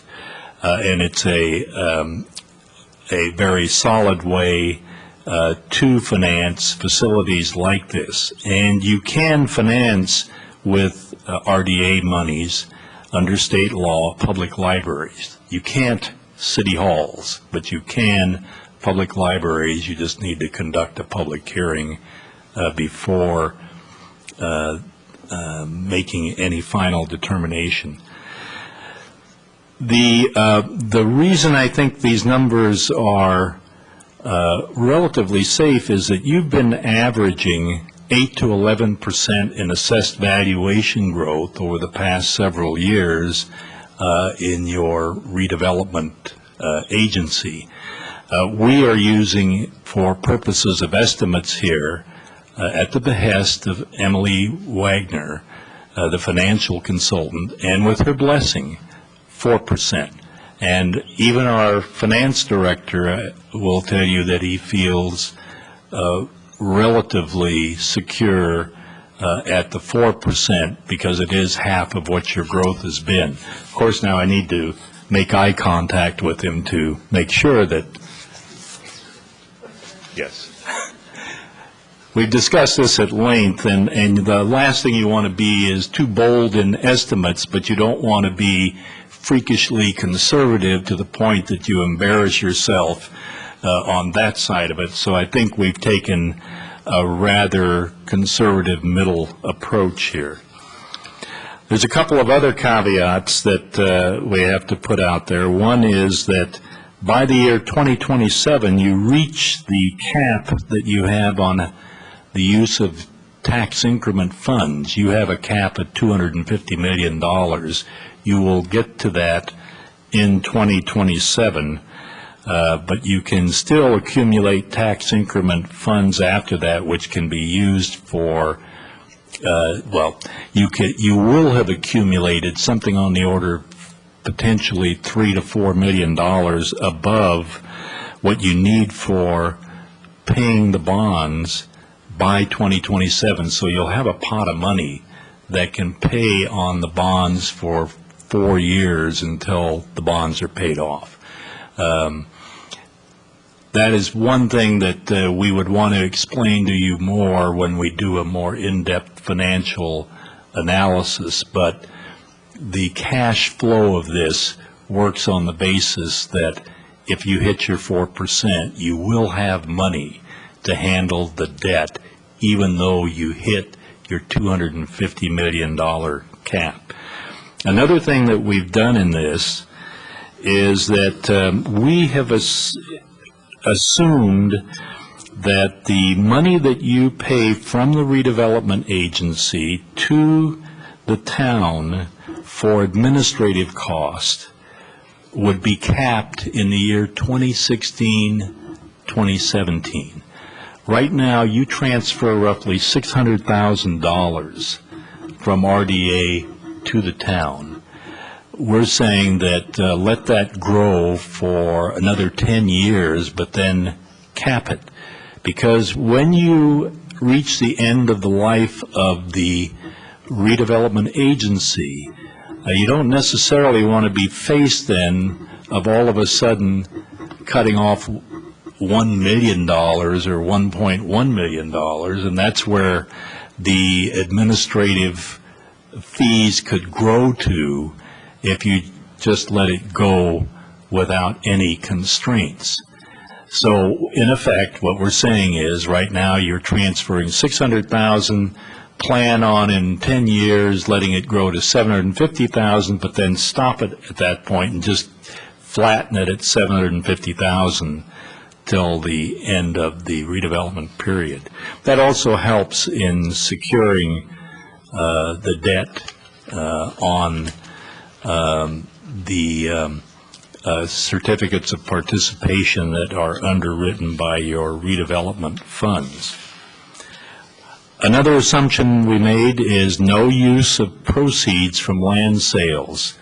Certainly not Pasona, certainly not Winchester, nor the property across the street. You had a recent deliberation on that.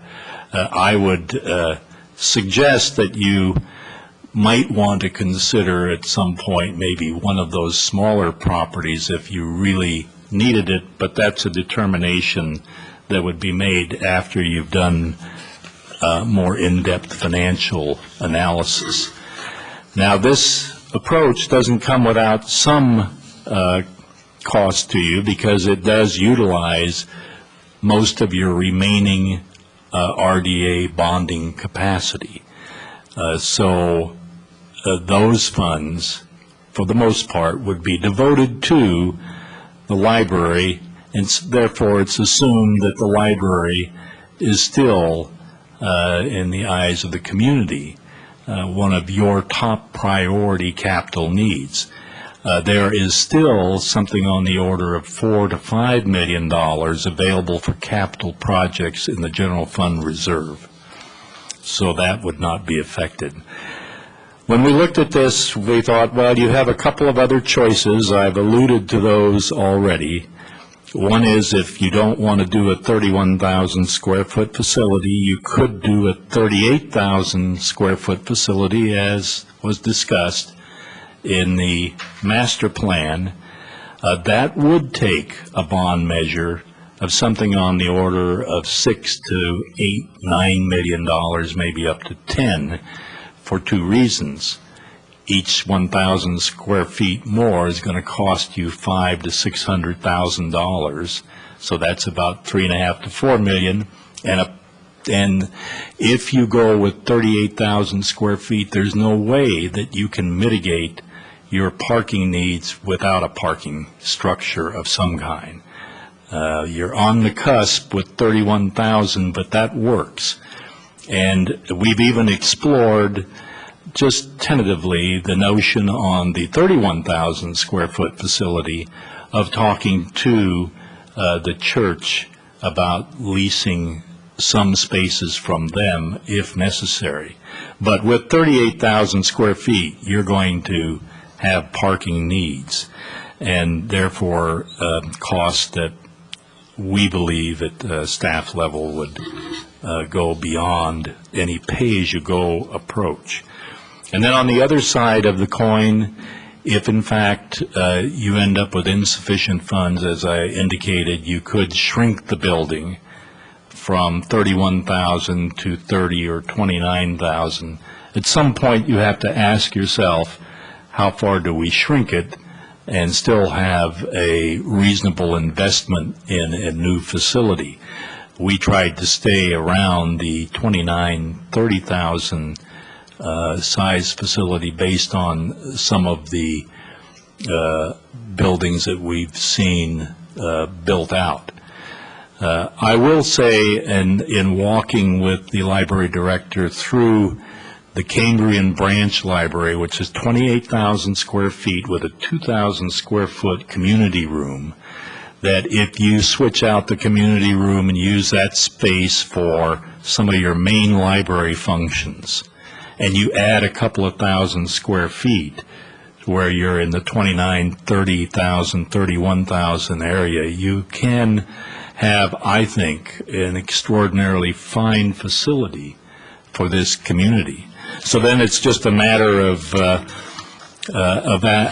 See, I recall this one because this is a discussion that was going on when I was interim town manager approximately 8 years ago. And so after a decade, if this is a priority capital need, I do believe that there are opportunities through the revenue sources that you have and with the kinds of facilities that would be beneficial and I think in character with this community. I think that you have an opportunity here to do a facility without a bond measure, but have a very quality type of library.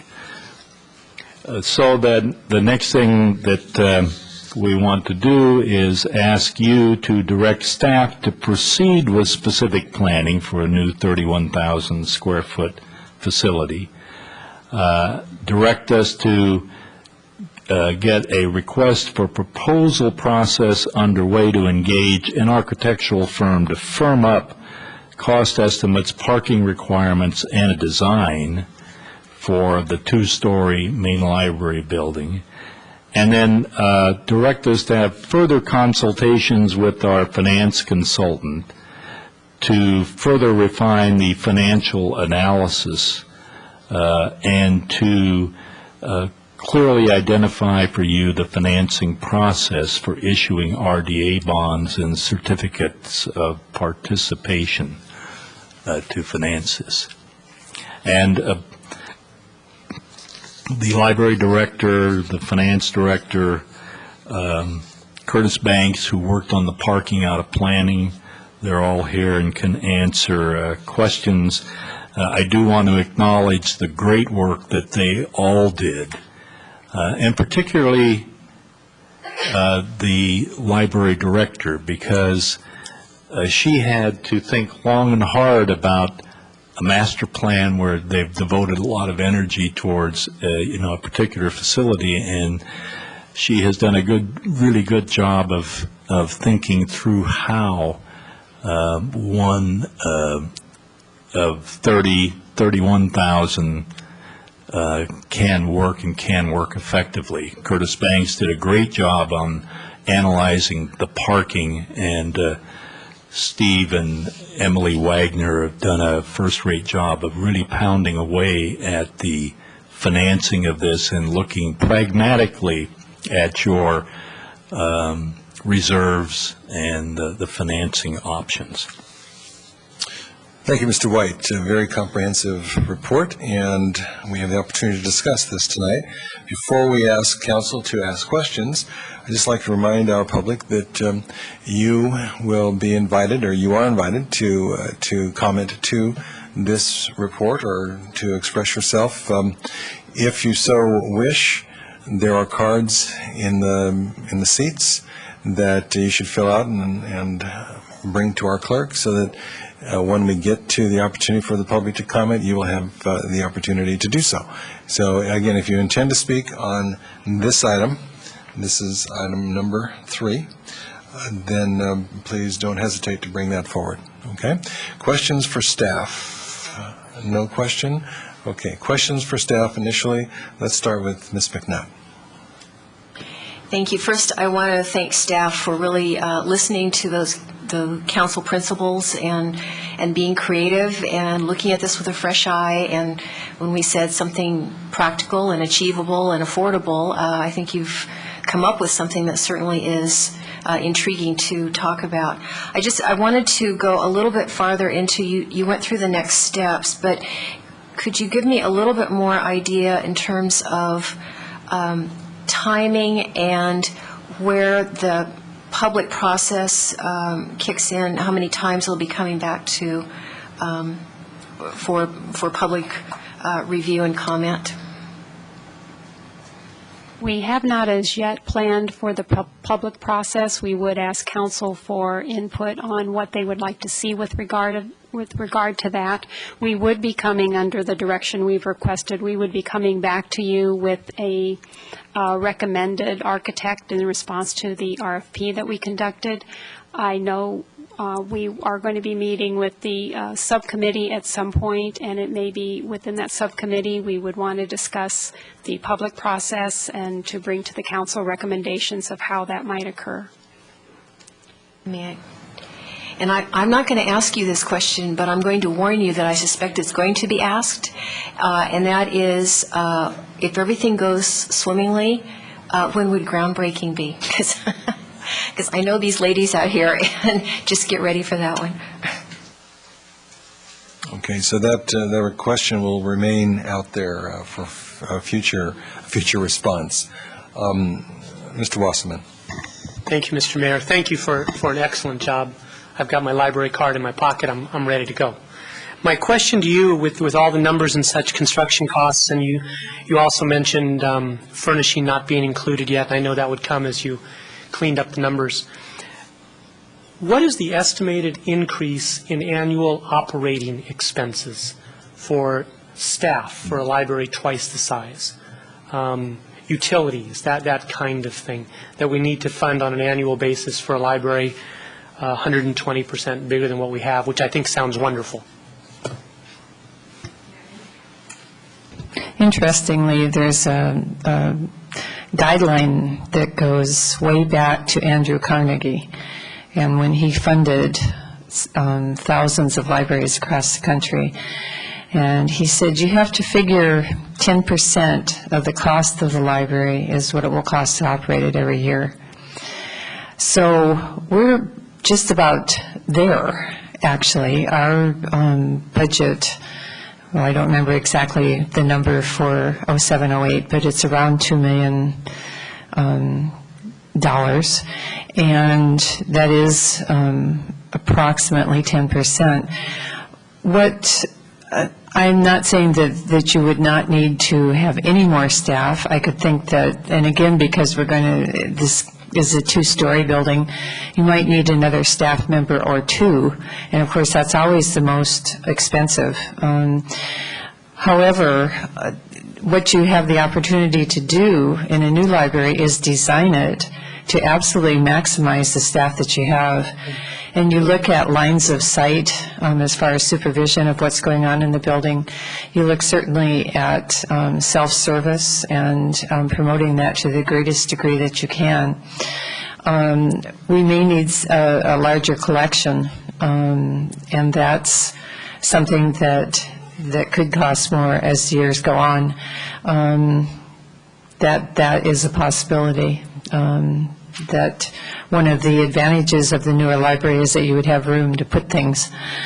So, but basically we're right on schedule as it's been for the last 150 years in libraries. So I think in part too, what happens is that you're a community of approaching 30,000 jamming into 13,900 or 800 square feet, a collection that is larger than it should be for that building, and partly addresses the size of the community, as does the staff. So you're not going to get proportionately the jump in the operating cost that you might think, and certainly you will get a building that can be greened up a bit to be energy efficient and hopefully not dramatically increase your energy cost.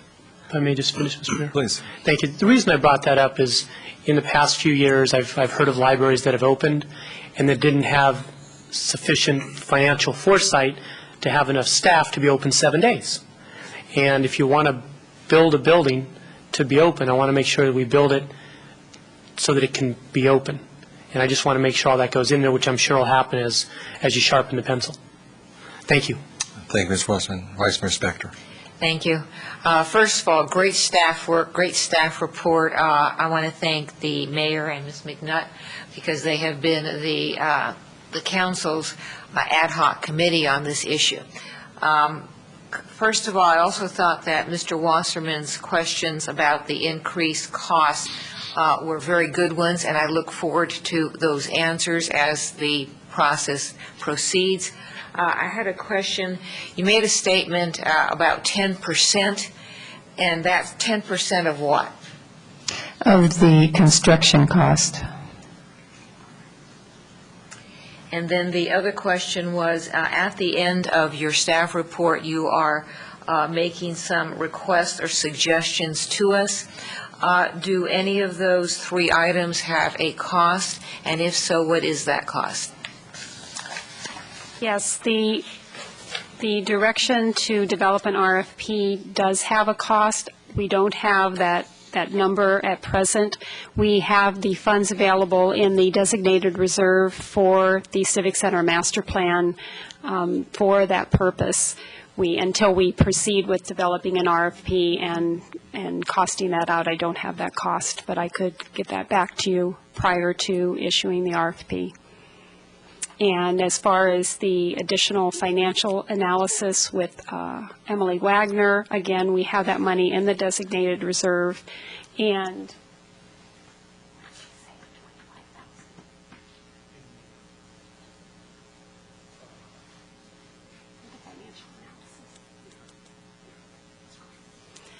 approximately $25,000. All right, so what I hear you saying is that there are costs associated with it, but we have a reserve that you anticipate will cover whatever the costs are. Yes, and then some. Okay, thank you. If I could just make a clarification. So if we're going with Carnegie's figure, which we assume is holding. It's held for a long time. Well, I mean, yes, it's a long time ago, too. Yes. That would be $1.8 million a year would be upkeep or the additional cost, correct? What is our current? It's about $1.8 million. So in effect, we're paying that right now. Yes. All right, for a library a third the size, approximately. It is, and one of the reasons being is that it's so poorly designed for operations for a library that's one of the results. So if I'm interpreting correctly, we have basically the same expenditures that we have been accruing over the years would continue. There would be no significant increase beyond that, at least projected at this percentage. I think that's right, Mr. Mayor. And also the radio frequency ID system that you approved a few months ago will be transportable, and it creates a great deal of self-service, which really helps with the staffing. And I also assume that when we say greening up the building, we're probably looking more to creating a green building. And the benefits of that have been demonstrated clearly of late to be cost benefits, not just environmental benefits. And so I think that would be something, obviously, we would want to make sure we build into our RFP when we go out looking for that, because that could be a significant issue for us in the future. I think if we do go in this direction and we do find ourselves able to create a green library, then we can be looking at probably a model to explore with other best practices in the future. And we're at a point in time where so many new libraries have come on board in the last several years, but I don't think the emphasis has been quite so green as it currently exists. So that would be one comment that I would like to include. One other point I'd like to make, and this is, we noticed this when we went over to visit the Saratoga Library. They did raise, the Friends there, something on the order of $1 million for furniture and fixtures, and I think you're going to have to see that kind of an effort here as well. It will be difficult to absorb another $1.5 million if you had to in equipment and cost, which may lead to the argument, Councilmember McNutt, for why you'd want to call it the Britney Spears Library. or maybe not. Maybe not. I think the other thing that we need to keep in mind is that a good example is Morgan Hill, which definitely had a significant contribution from the community to both the artistic pieces that fill that library, as well as the friends of the library and what they could contribute to the internal structure, the furniture, and so forth. So that would have to be part of the contribution of the community generally. Okay, Mr. Glickman. Thank you, Mr. Mayor. Just a few questions of staff. I'm looking at page 6 of your report. I guess it's the continuation of some bullets from the key considerations. This option would use nearly all of the remaining RDA bonding capacity. As a result, the availability of RDA new debt for other infrastructure improvements in the RDA would be substantially limited. Would it be a fair statement that if we were to proceed with this particular capital project, which is round numbers and we get finished building it close to $20 million, that would pretty much preclude us from any other capital projects of a similar financial magnitude? From the RDA, yes, that's correct. Okay. Am I also correct in my understanding that, and I appreciate that, especially in light of the feedback we got from the public when we asked them about the Civic Center Master Plan, which was, would you want to pay for it? And they pretty much said no. That this approach has either the benefit or the problem, depending on how you look at it, that we are proceeding with this without any need for public approval. If we want to go for a bond, people have to vote for it, right? However, given the funding mechanisms you've suggested, we are able to pursue those, if the council so wishes, without having to ask the public officially whether this is what they want to do. That's correct. You would have public hearings. There would be several opportunities through public process to get input. But if you are speaking directly to the notion of a vote by the public, then this does not require that. Thank you. And just a point of clarification, I think the reference that Mr. Glickman was making was to a survey for a build-out of the Civic Center Master Plan that is much different in scope than is presented here, and was also a request to see what was the level of interest in spending X number of dollars in tax increments in addition to whatever is currently being expended. But I think that's a much different proposal than what we have in front of us. What we have in front of us is a specific proposal for a library, and when we looked at the statistics in terms of interest, there's definitely interest in the library. The question is spending X number of dollars through a new tax on bonding for the Civic Center build-out that has now obviously come off the table, because we're looking at only two projects, the police project, which is now well underway, and now the library. So I don't want to confuse anyone if that information is out there. Any other member of council wish to speak? We do have a couple of cards here that I'd like to hear from public on. Okay, then why don't we just go ahead and go to our public. The first presenter is Tom Atkinson. Again, if you would come forward and identify yourself for our viewing audience. Hi, okay. Tom Atkinson. Let's see, I've lived in Los Gatos since 1973. So I'm a member of the San Jose Public Library Foundation. So as such, I have spent a lot of time seeing the beautiful libraries that San Jose has created. And, libraries are more than just a library anymore. I mean, they're just great community gathering places. And we need this very badly. We don't even measure up even close to what's going on out there in the library business. Also, I'm the treasurer of the Friends of the Los Gatos Library. And as such, I wanted to mention that we we need space for book sales. We make a lot of money to furnish libraries and for programs like children's programs at the library, we fund those. And so we need an area for book sales, and those sales bring revenue to the library. So anyway, I'm certainly for the library, and it sounds like a great project. I hope we approve it. Thank you, Mr. Atkinson. Dale Hill.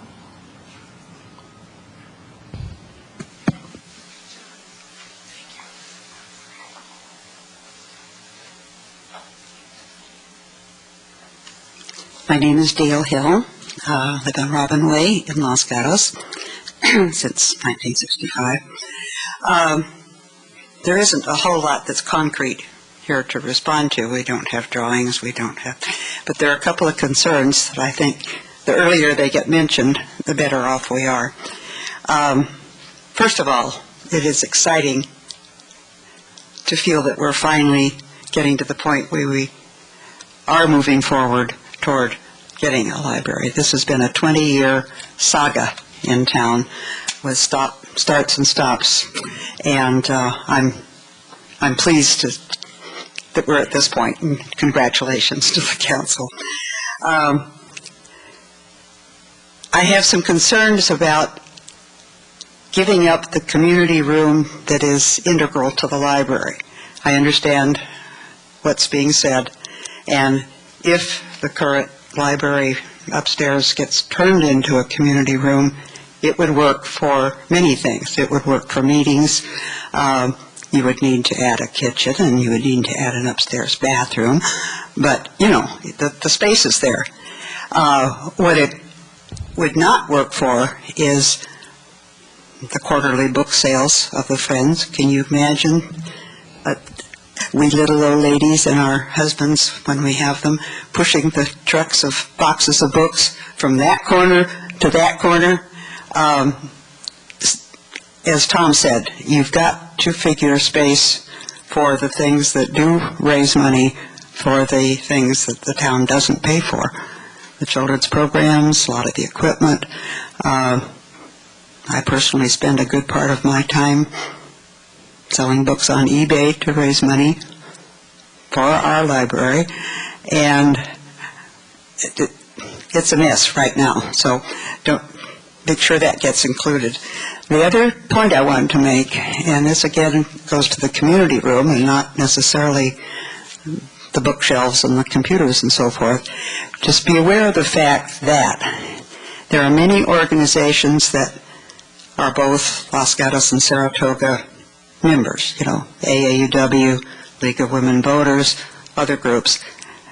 The only place we can meet is in Saratoga, because their library has a lovely community room where a group can sign up for it, not more than once a month, but we can get it, and they don't charge us.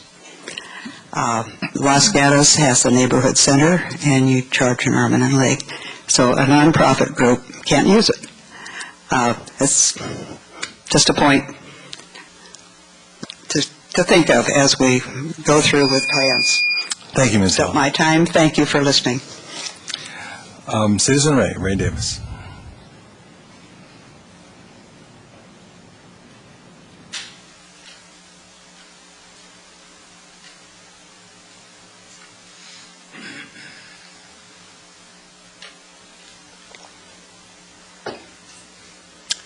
Nice to see Mr. Les White again in Los Gatos. I mean, all the time you spent in San Jose, what'd you do for us there, Mr. White? Come on. Good to see you back. Hey, we're talking about a new city manager. Have you heard? Okay.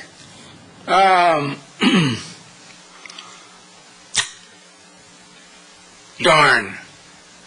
Read the staff report.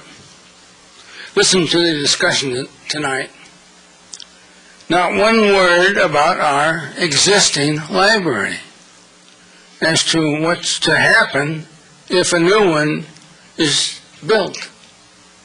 What do you plan to do? Bring in the bulldozers? Take it down? Because it's suddenly out of style? 14,000 square foot of library is suddenly going to disappear? Come on, let's get real. You know you're not going to do that. You're going to use the existing library for a library. So let's add 14,000 square foot to your proposal of 31,000. Come on. That's 45,000 square foot of library in Los Gatos. Correct me if I'm wrong. Anybody. So, $64,000 question. You surely aren't going to bulldoze it. Not that lovely building. I think it's lovely as a part of the existing town plaza. And it's fully furnished. Lord of mercy, it's got to be worth something in this equation about and discussion of a new library. And I am sorely disappointed that nobody, not even Mr. Glickman, brought up the issue of what to do with the existing library. It fell on my shoulders.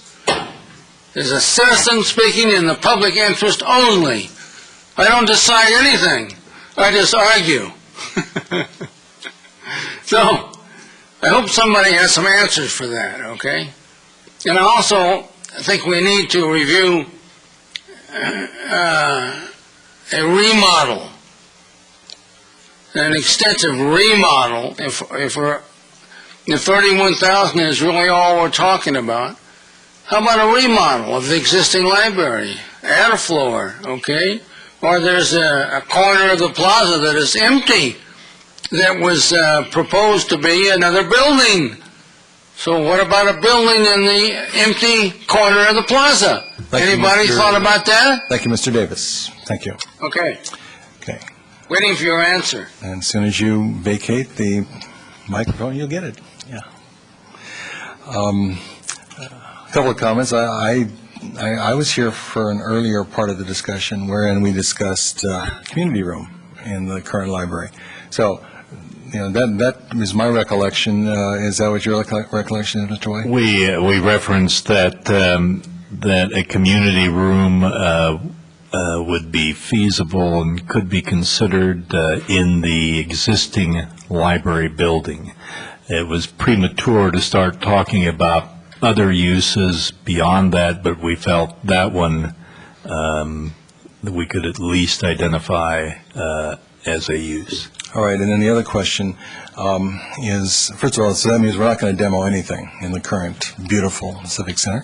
And then the other issue is the fourth pod that was initially proposed when this building was built in the mid-'60s, but we've discovered since that actually any major remodeling of this building triggers a whole site revamping that would be financially exorbitant and unfeasible. Is that correct also, Mr. White?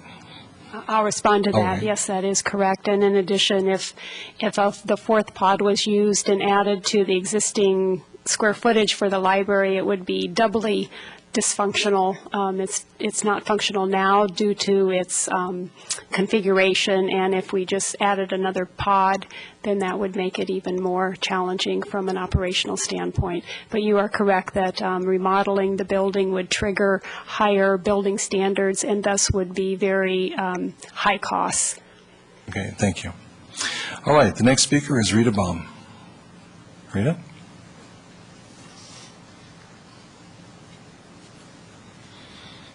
Good evening, and thank you. Rita, would you pull the mic down? Thank you. And identify yourself for I the... am Rita Baum. I live on El Pinar in Rinconada Hills in Los Gatos.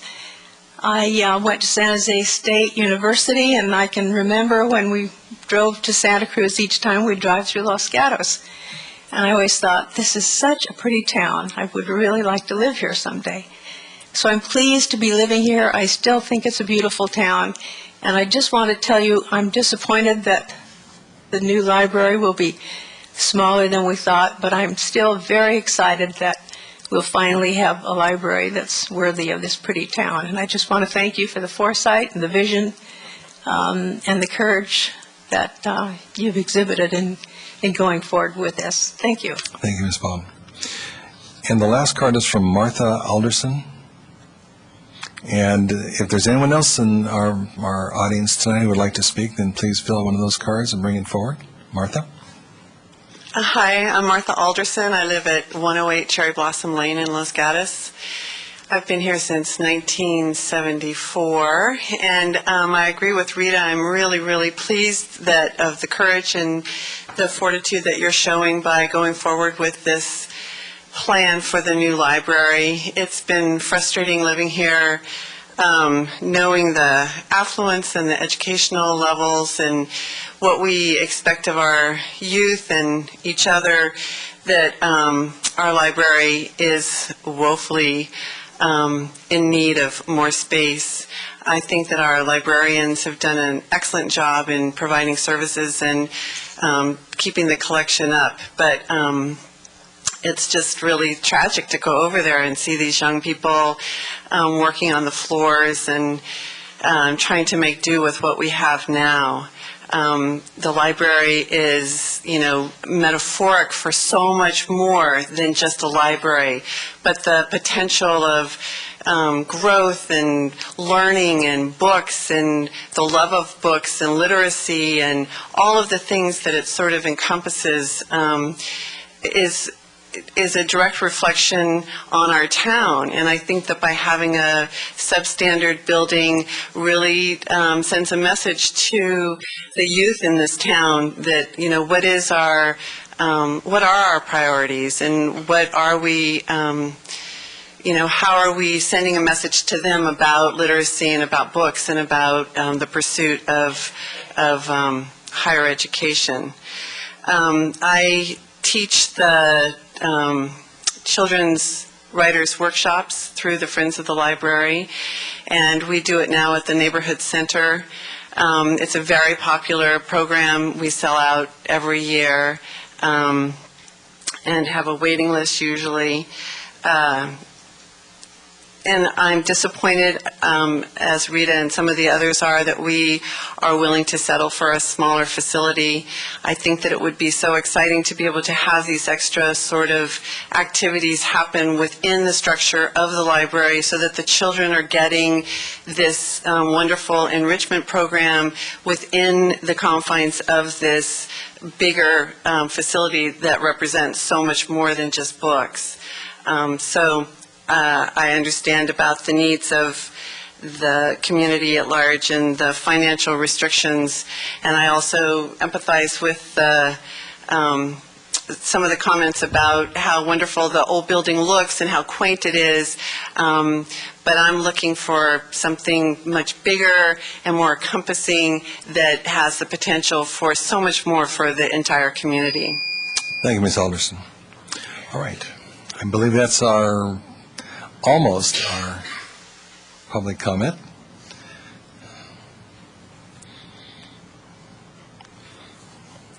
Please introduce yourself for the viewing audience. I'm Kitty King. I live on Crescent Drive, and I wish to comment on the expediency that you exhibit in going forth with this. Costs are rising. We've been waiting and waiting and waiting. Please use your utmost ability to get this project off the ground into the hands of an architect. I want to see ground broken in a year. Can you give me any indication, or give us any indication that that will happen? Thank you. Thank you, Ms. King. Probably the answer to that is can't. But certainly it's not something that we would want to prolong beyond its time. And if we could, in a year, extraordinary. Okay. All right. Now I'm going to say that probably is the last card, and I think I'm right. So I'm coming back to council and staff. for the continuation of our discussion. The request by staff was we take a look at three possible responses that we can give direction on tonight. One is to direct staff to proceed with specific planning for a 31,000 square foot library facility. And I believe that in that regard, that's the primary focus in terms of size of library as Mr. White presented it. The second is to conduct a request for proposal to engage an architectural firm for cost estimates, including parking requirements, schematic design for 31,000 square foot library and two-story main library building. And the third request is to ask for consultation with the finance consultant to develop detailed financial analysis for a 31,000 square foot library, including identification of the process required to issue RDA bonds and COP certificates. And I think we need to always include in all of this, everything that's proceeded in this discussion tonight, and Mr. White's presentation and the staff's presentation regarding the issues that the council has in front of it as its primary the primary concerns, that we must proceed in a practical and achievable fashion, that we must be able to afford construction of the library and any necessary parking with minimal or no impacts to taxpayers in the form of additional property tax assessment, and the library must be functional and enhance the library service available to the community. Those are the three principles, and I think as the staff, through Mr. White's presentation, has outlined, that those have been underlined, and, I think in the end, we certainly hear that the projection of a larger library is something that is a goal, a wish, but given those practicalities and the fact that if we do want to deliver a library, there may be some things that have to give on all sides. And so with that, I open for council discussion. Mr. Wasserman. Thank you, Mr. Mayor. And I'd like to make a motion that we accept the three recommendations that the town has made our staff has made on page 6. And I have a comment which you've just read. And I have a comment I wanted to make now, if that's appropriate. All right, so we have a motion to accept I'll second. all three. It's a motion and a second. Open for discussion. Mr. Wasserman. Thank you. I wanted to point out to the people who were talking about the size of the library, when the library was built, which is almost 45 years ago, Los Gatos' population was in the 10 to 15,000 range. Now we're building something that's twice that size, and our population is around 30,000 people. So I certainly understand whatever was appropriate back then. I don't think we're really that far off in what's appropriate for now. When I look at Campbell's, 24,000, the Cambrian branch, 28,000, Morgan Hill's new library at 28,000, Los Altos total of 2 branches at 32,000. 31,000 doesn't seem to be that unrealistic. I also don't foresee with the infill that's taken place over the last 30 or 40 years in Los Gatos. Some of you mentioned coming here in the 60s. I came here in 72. Okay, there were orchards, there was open land, and that's being filled up with homes and retail and business and everything else. I don't really see, and if I look back on the last 5 to 10 years of our population growth, okay, it is unbelievably minimal. We don't have any more land. So I don't see us doubling again as we have doubled.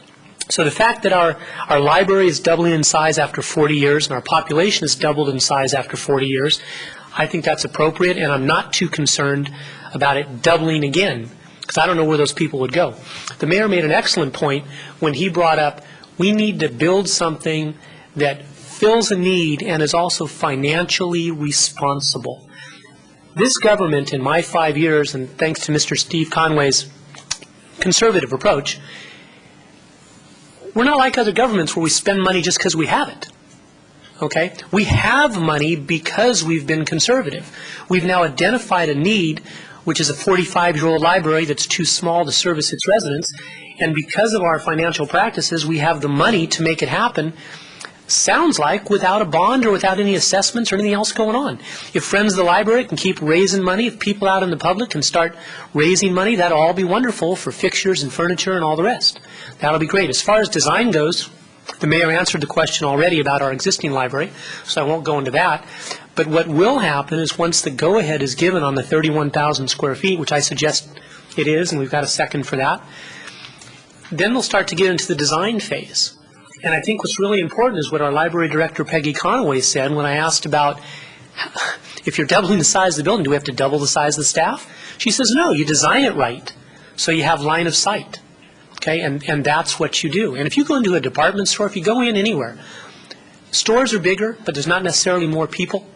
We also have a lot more self-service technology that's come into place recently, okay, that helps with self-service, checkouts, and everything else. And I think what we're doing is we're taking a wonderful step in the right direction for a much-needed asset. And I'm really impressed with coming forward with this financial plan to fund it with RDA funds that are designed for the redevelopment area and specifically allow for use to build a library. So I think we're using the money for what it's meant to be used for. Thank you, Mr. Wasserman. Vice Mayor Spector. Thank you. I'm also very excited about this project going forward. Let me address some of the concerns that were raised. I understand that we would all like to have a lot of money to build a bigger place. I mean, it's sort of like, you know, in your own house or your own clothes or your own business. You would like to have more money to do more stuff. But for the past year, I, along with the other council people, have been answering pretty much hypothetical questions. What do you want in terms of size and how much do you want to spend? And I have been saying, and we have been saying, that we want to fit it within our budget. We don't want to have to go to the public to ask to borrow, essentially borrow more money. And I am excited about the fact that this proposal does exactly that. I put a big exclamation point, which some of you out there in the audience wouldn't put an exclamation point by, but I did, because it says here, well, if you don't have enough money, you may have to pull back a little bit on the square footage. Well, I put an exclamation point by it because I'm a fiscal conservative, and that was fiscally conservative, but hopefully we won't have to do that. But it reflected, in my mind, the care that staff has given to the analysis. When I first came on the council, also thought we should simply add another brick building, a pod they call it, between the existing library and the police department. And I found out that that was going to be financially prohibitive. And so doing it the way we're doing it, which is being moderate in size, conservative in how we're getting our funding, will give you something that you have pretty much all asked for, which is a lot more expediency than having to go out to the public. So thank you, staff. Thank you. Mr. Glickman. Thank you, Mr. Mayor.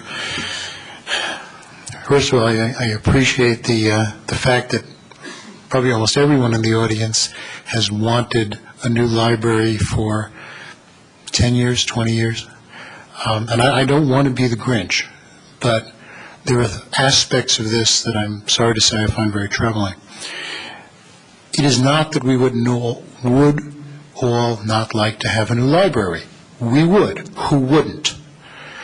The problem that I run into is the answer that I got from Mr. White when I said, and if we in fact use all of our remaining capital resources, or the vast bulk of them, to do this, that pretty much slams the door on any other project. So I look at not just the library, which we'd like to have, but all the things that I see in town that I also think not only we ought to have, but we don't have at all, because we do have a library. And the thing that comes to mind most immediately is recreational facilities, especially for our young people. If we build this, we don't build them. So then another question that comes to my mind is, well, are we in our community making the best use of our total library facilities? I know some of you were at both of the town hall and the neighborhood meetings where Ms. Conaway made a very graphic presentation, and I think one of the speakers tonight alluded to one of the pictures in that, which is a whole bunch of, they look like high school age kids sitting on the floor of the library all crowded in. Well, the taxpayers of this community, in their support of schools and generosity, passed, I think it's a $90+ million construction bond for the high school. They got a beautiful, beautiful facility which they close in the afternoon, and dump all the kids who they've given academic assignments on our library. So I think that there are some other library options in town that don't cost anything more because we already have the facility that we really haven't explored the use of. I mean, it's always good to see the people here who care so much. I wonder if those folks have gone to a school board meeting, a high school board meeting, and say, why do you close the library so early and impact our facilities when you have this beautiful facility? So I struggle a bit because I don't want to say no. But on the other hand, when Mr. White tells me that if we do this, pretty much everything else is off the table. And I know that we need recreational facilities, especially for our young people. I mean, I could go down the list: soccer fields, basketball courts, indoor facilities, maybe a public swimming pool. Yeah, I mean, we bought into less than 10% of the high school swimming pool, and then we carved out some hours. That's not the same as a community pool. I mean, the list goes on. So, yeah, if this was one of many things, I'd say, yeah, this is a very nice thing to do.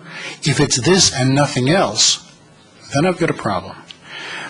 I also, and this is a philosophical kind of issue, I have a bit of a problem, and I alluded to it when I spoke to Mr. White, that when we considered, at considerable expense, the full-blown Civic Center master plan and spent over $300,000 developing it, and then finally, after a good deal of prodding, and I'll take a little bit of credit for that because I did most of the prodding, asked the previous town manager, will you please tell us how much this is going to cost?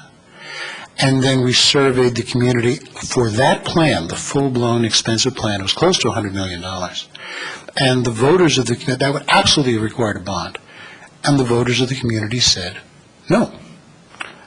And then we said, okay, and Mr. Mayor, correct me if I'm wrong, but I'm assuming that when you say, oh, the Civic Center master plan is off the table, you're referring to that previous full-blown plan.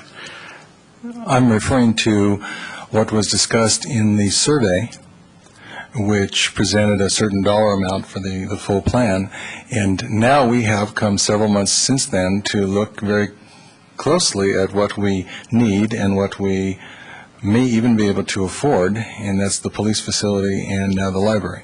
So, yeah, there's no question in my mind that there's a difference in kind at our current status than what was the previous status. So we're not talking about the same. And I appreciate that. So, when I see the publication of the Friends of the Library, and it says Civic Center Master Plan approved, of which the library was the first phase, because we moved the new police facility out of the Civic Center, we're talking about a much reduced plan.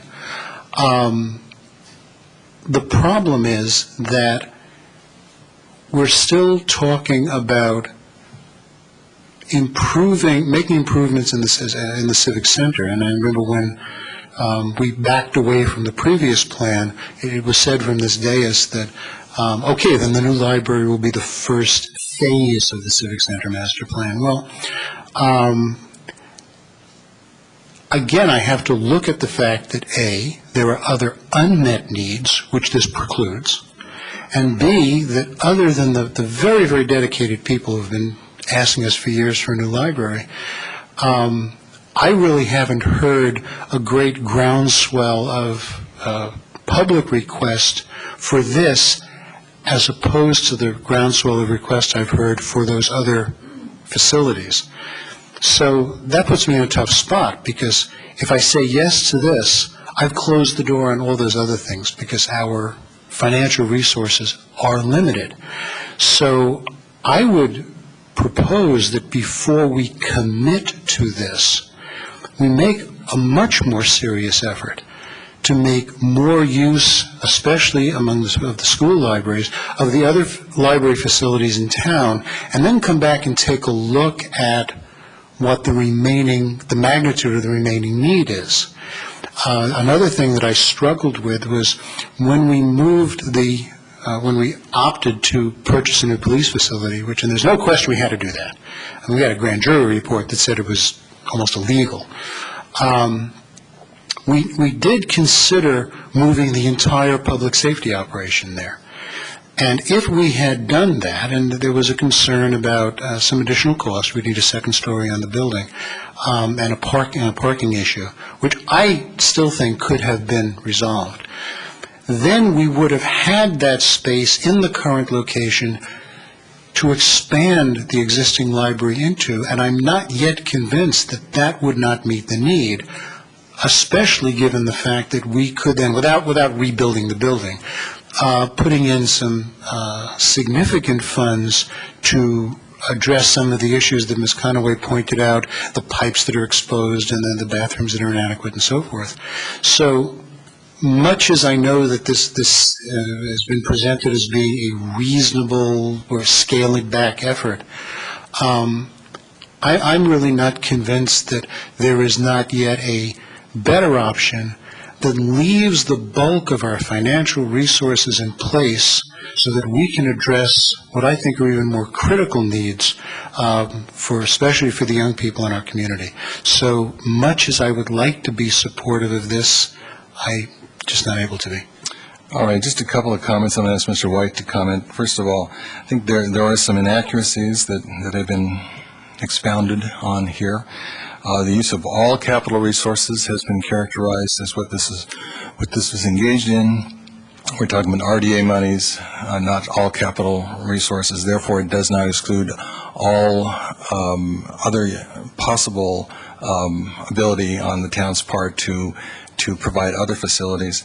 That this is a first phase. I don't know if that assumes that we are going through some charade here where we're proposing a library and then there's actually a hidden phase that's going to come after this. But I know from this councilman's perspective, and I'm sure the rest, we're speaking plainly about what we want and what we want to deliver, and it's called a library.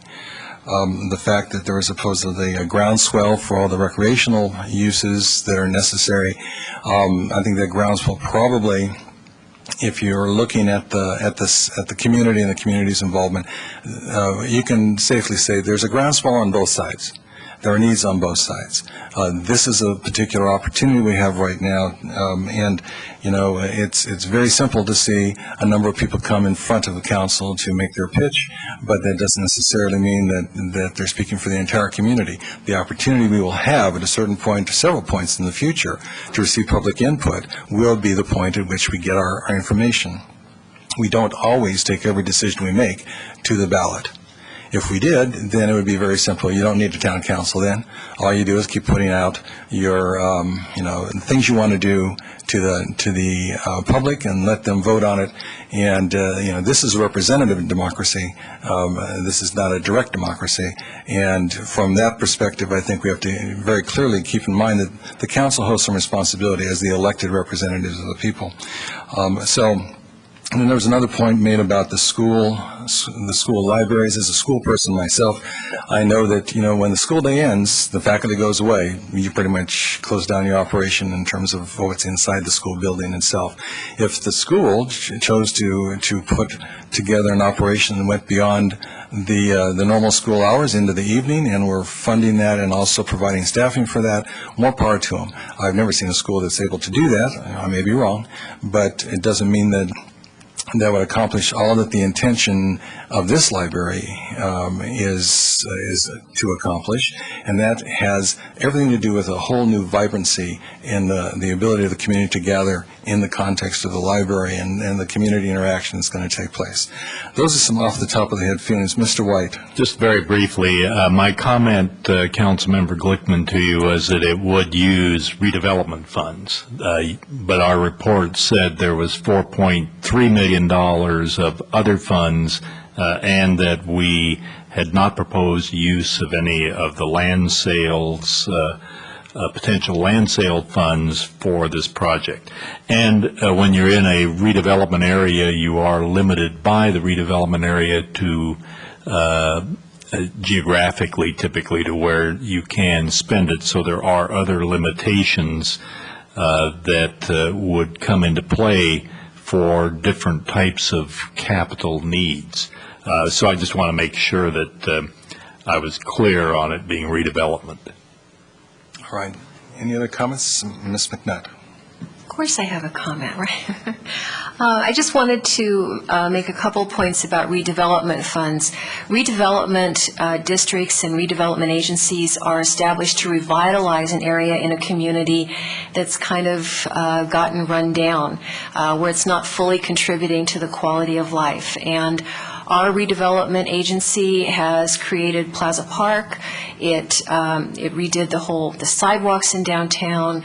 You remember the whole very expedient under Mayor Wasserman revitalization of North Santa Cruz and then Main Street last year. When I look at what is left that is I'm not going to say blighted, I'm going to say worn down a little bit and not fully contributing to quality of life as it could. I think it's the library. I think it's an incredibly appropriate way to use that big block of funds that is sitting there for that purpose.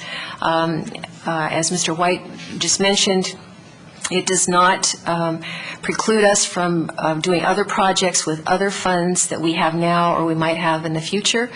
It doesn't touch the affordable housing component of the redevelopment agency. And, I just really have to go back to staff and say how much I admire their ability to listen to that council direction and the principles that we put forward and to come up with a concept and a solution that is practical, it is achievable, it is affordable, and it's something that we can actually do. And so therefore I'm ready to call the question if we've hashed this out as much as we need to.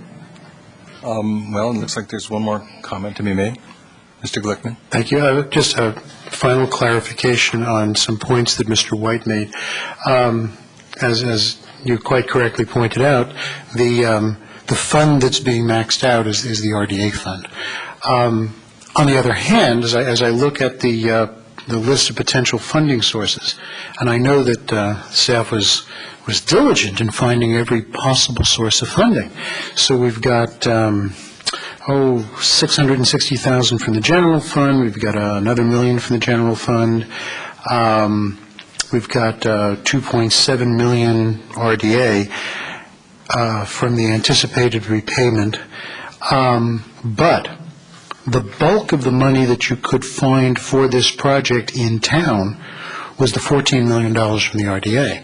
So, Mr. Mayor, when I say that to a great extent this maxes out our capacity, it certainly maxes out our RDA capacity, which, as far as I can tell, and I'm just taking the staff's diligence as evidence, is also the bulk of the money, the serious capital money that's available to us. So, this may be a good thing to do. It may be better than some of the alternatives, but I'm afraid, based on the evidence in front of me, have to stand by the observation that if we do this big project, this close to $20 million project, we're not going to do any others like it. And I simply believe that there are some others that, much as I'd love to have a new library, are more important. If we max out the municipal credit card on this, that's it. Thank you. Okay, again, and I think that's an opinion that can be countered by other perspectives on this. And remember, we are talking about the redevelopment agency, boundaries of which are in the downtown. We're not talking about the redevelopment agency as extending to the town limit. So if we understand RDA, you have to understand some of the complexities of this. We also understand that the RDA continues to grow as we continue through the life of the RDA funding mechanism, which takes us to 2027. Is that not correct? I sure hope I'm here for the closing of that deal. As far as this is concerned, we've been asked to call the question. I'm calling the question.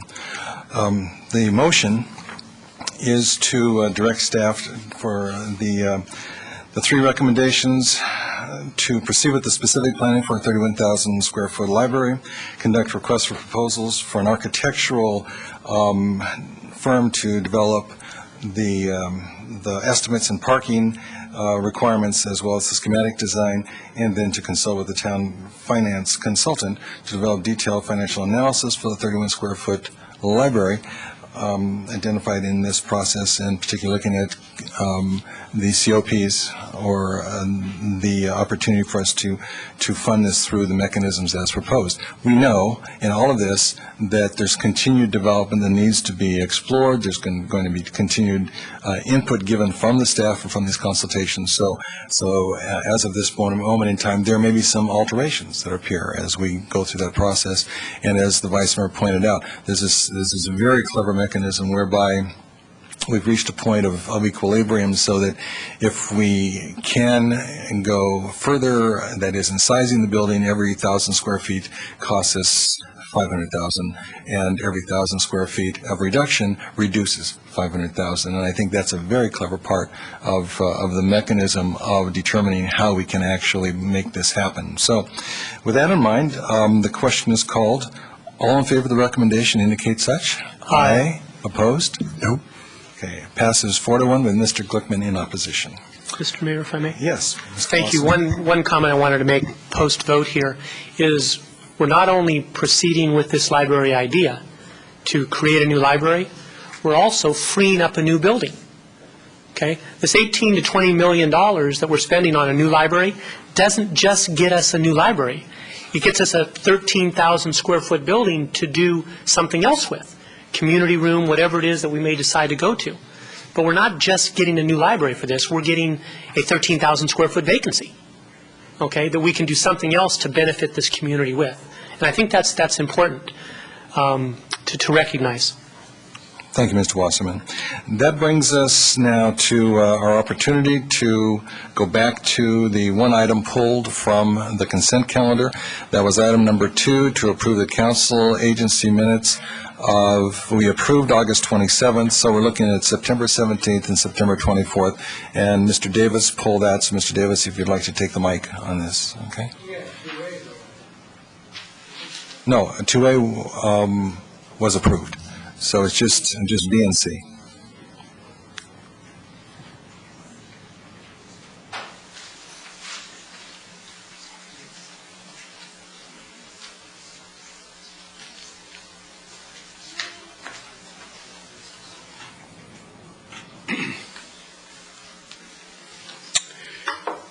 Yes, indeed.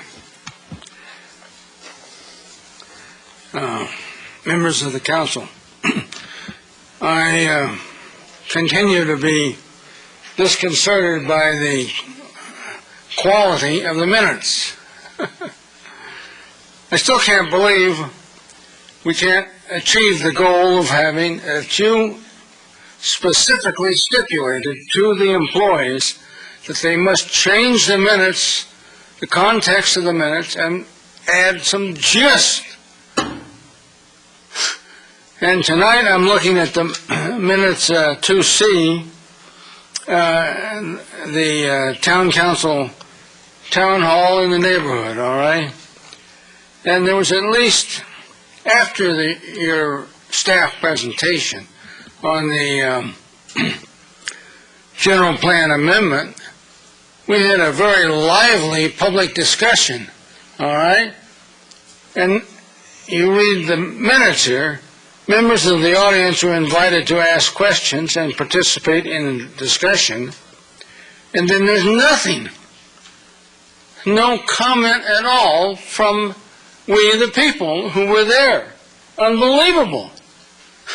So, and I distinctly remember that one of the items was that a number of us spoke on was the fact this guy, Paul Curtis, less white members the name Paul Curtis, the planning director, when he was here, how the comments from the audience were to the effect that this fellow Curtis watered down everything that the General Plan Committee came up with. And it was an abomination. An abomination. And there isn't one lousy word to that effect in the minutes. Now, what is going on? Are the minutes just a whitewash automatically? Or do critical comments from we the people or from members of the council, do they matter to these employees? And I'm not going to go away on this.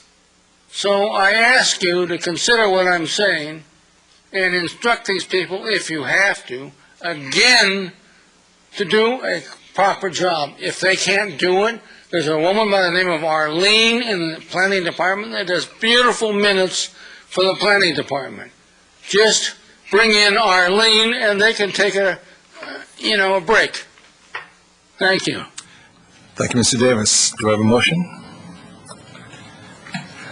So move. Second. It's been moved and seconded to approve the minutes as stated. All in favor? Aye. Opposed? Passes unanimously. That brings us to council matters. I just have a couple of comments I'd like to make. First of all, there was very good attendance at the town council and the neighborhood meeting this last Monday at Fisher Middle School. And good comments made. You notice in the minutes that the comments of the questioners was not specified to as the individuals who spoke in the open session, that is verbal communication that occurred at the end. I also wanted to indicate the Screen on the Green last Friday was another excellent opportunity, 7 years in a row now, for us to have everyone out there on the lawn watching a movie together, and it's kind of amazing. It goes out in the newspaper a couple of times in a full-page ad, and you don't know whether or not you're going to get an audience, and then out of the dark, here comes everybody walking across the lawn, filling it up. The kids loved it, the dogs loved it, all the adults loved it, and it was a great night, beautiful night, and again, Screen on the Green was a very good opportunity for the community to participate as a community. And then the last thing I'd like to just remind us of what we talked about earlier in Los Gatos Prepared Month, October. We want everyone in this community to participate, and that means, first thing, look at what your needs are, and if you have things that you have not as yet done to protect yourself, your family, start there. Purchase those things now. Put a cache of emergency supplies together, and then start talking to your neighbors about what you can do together. And you'll notice there are some opportunities for us to see what we should be doing.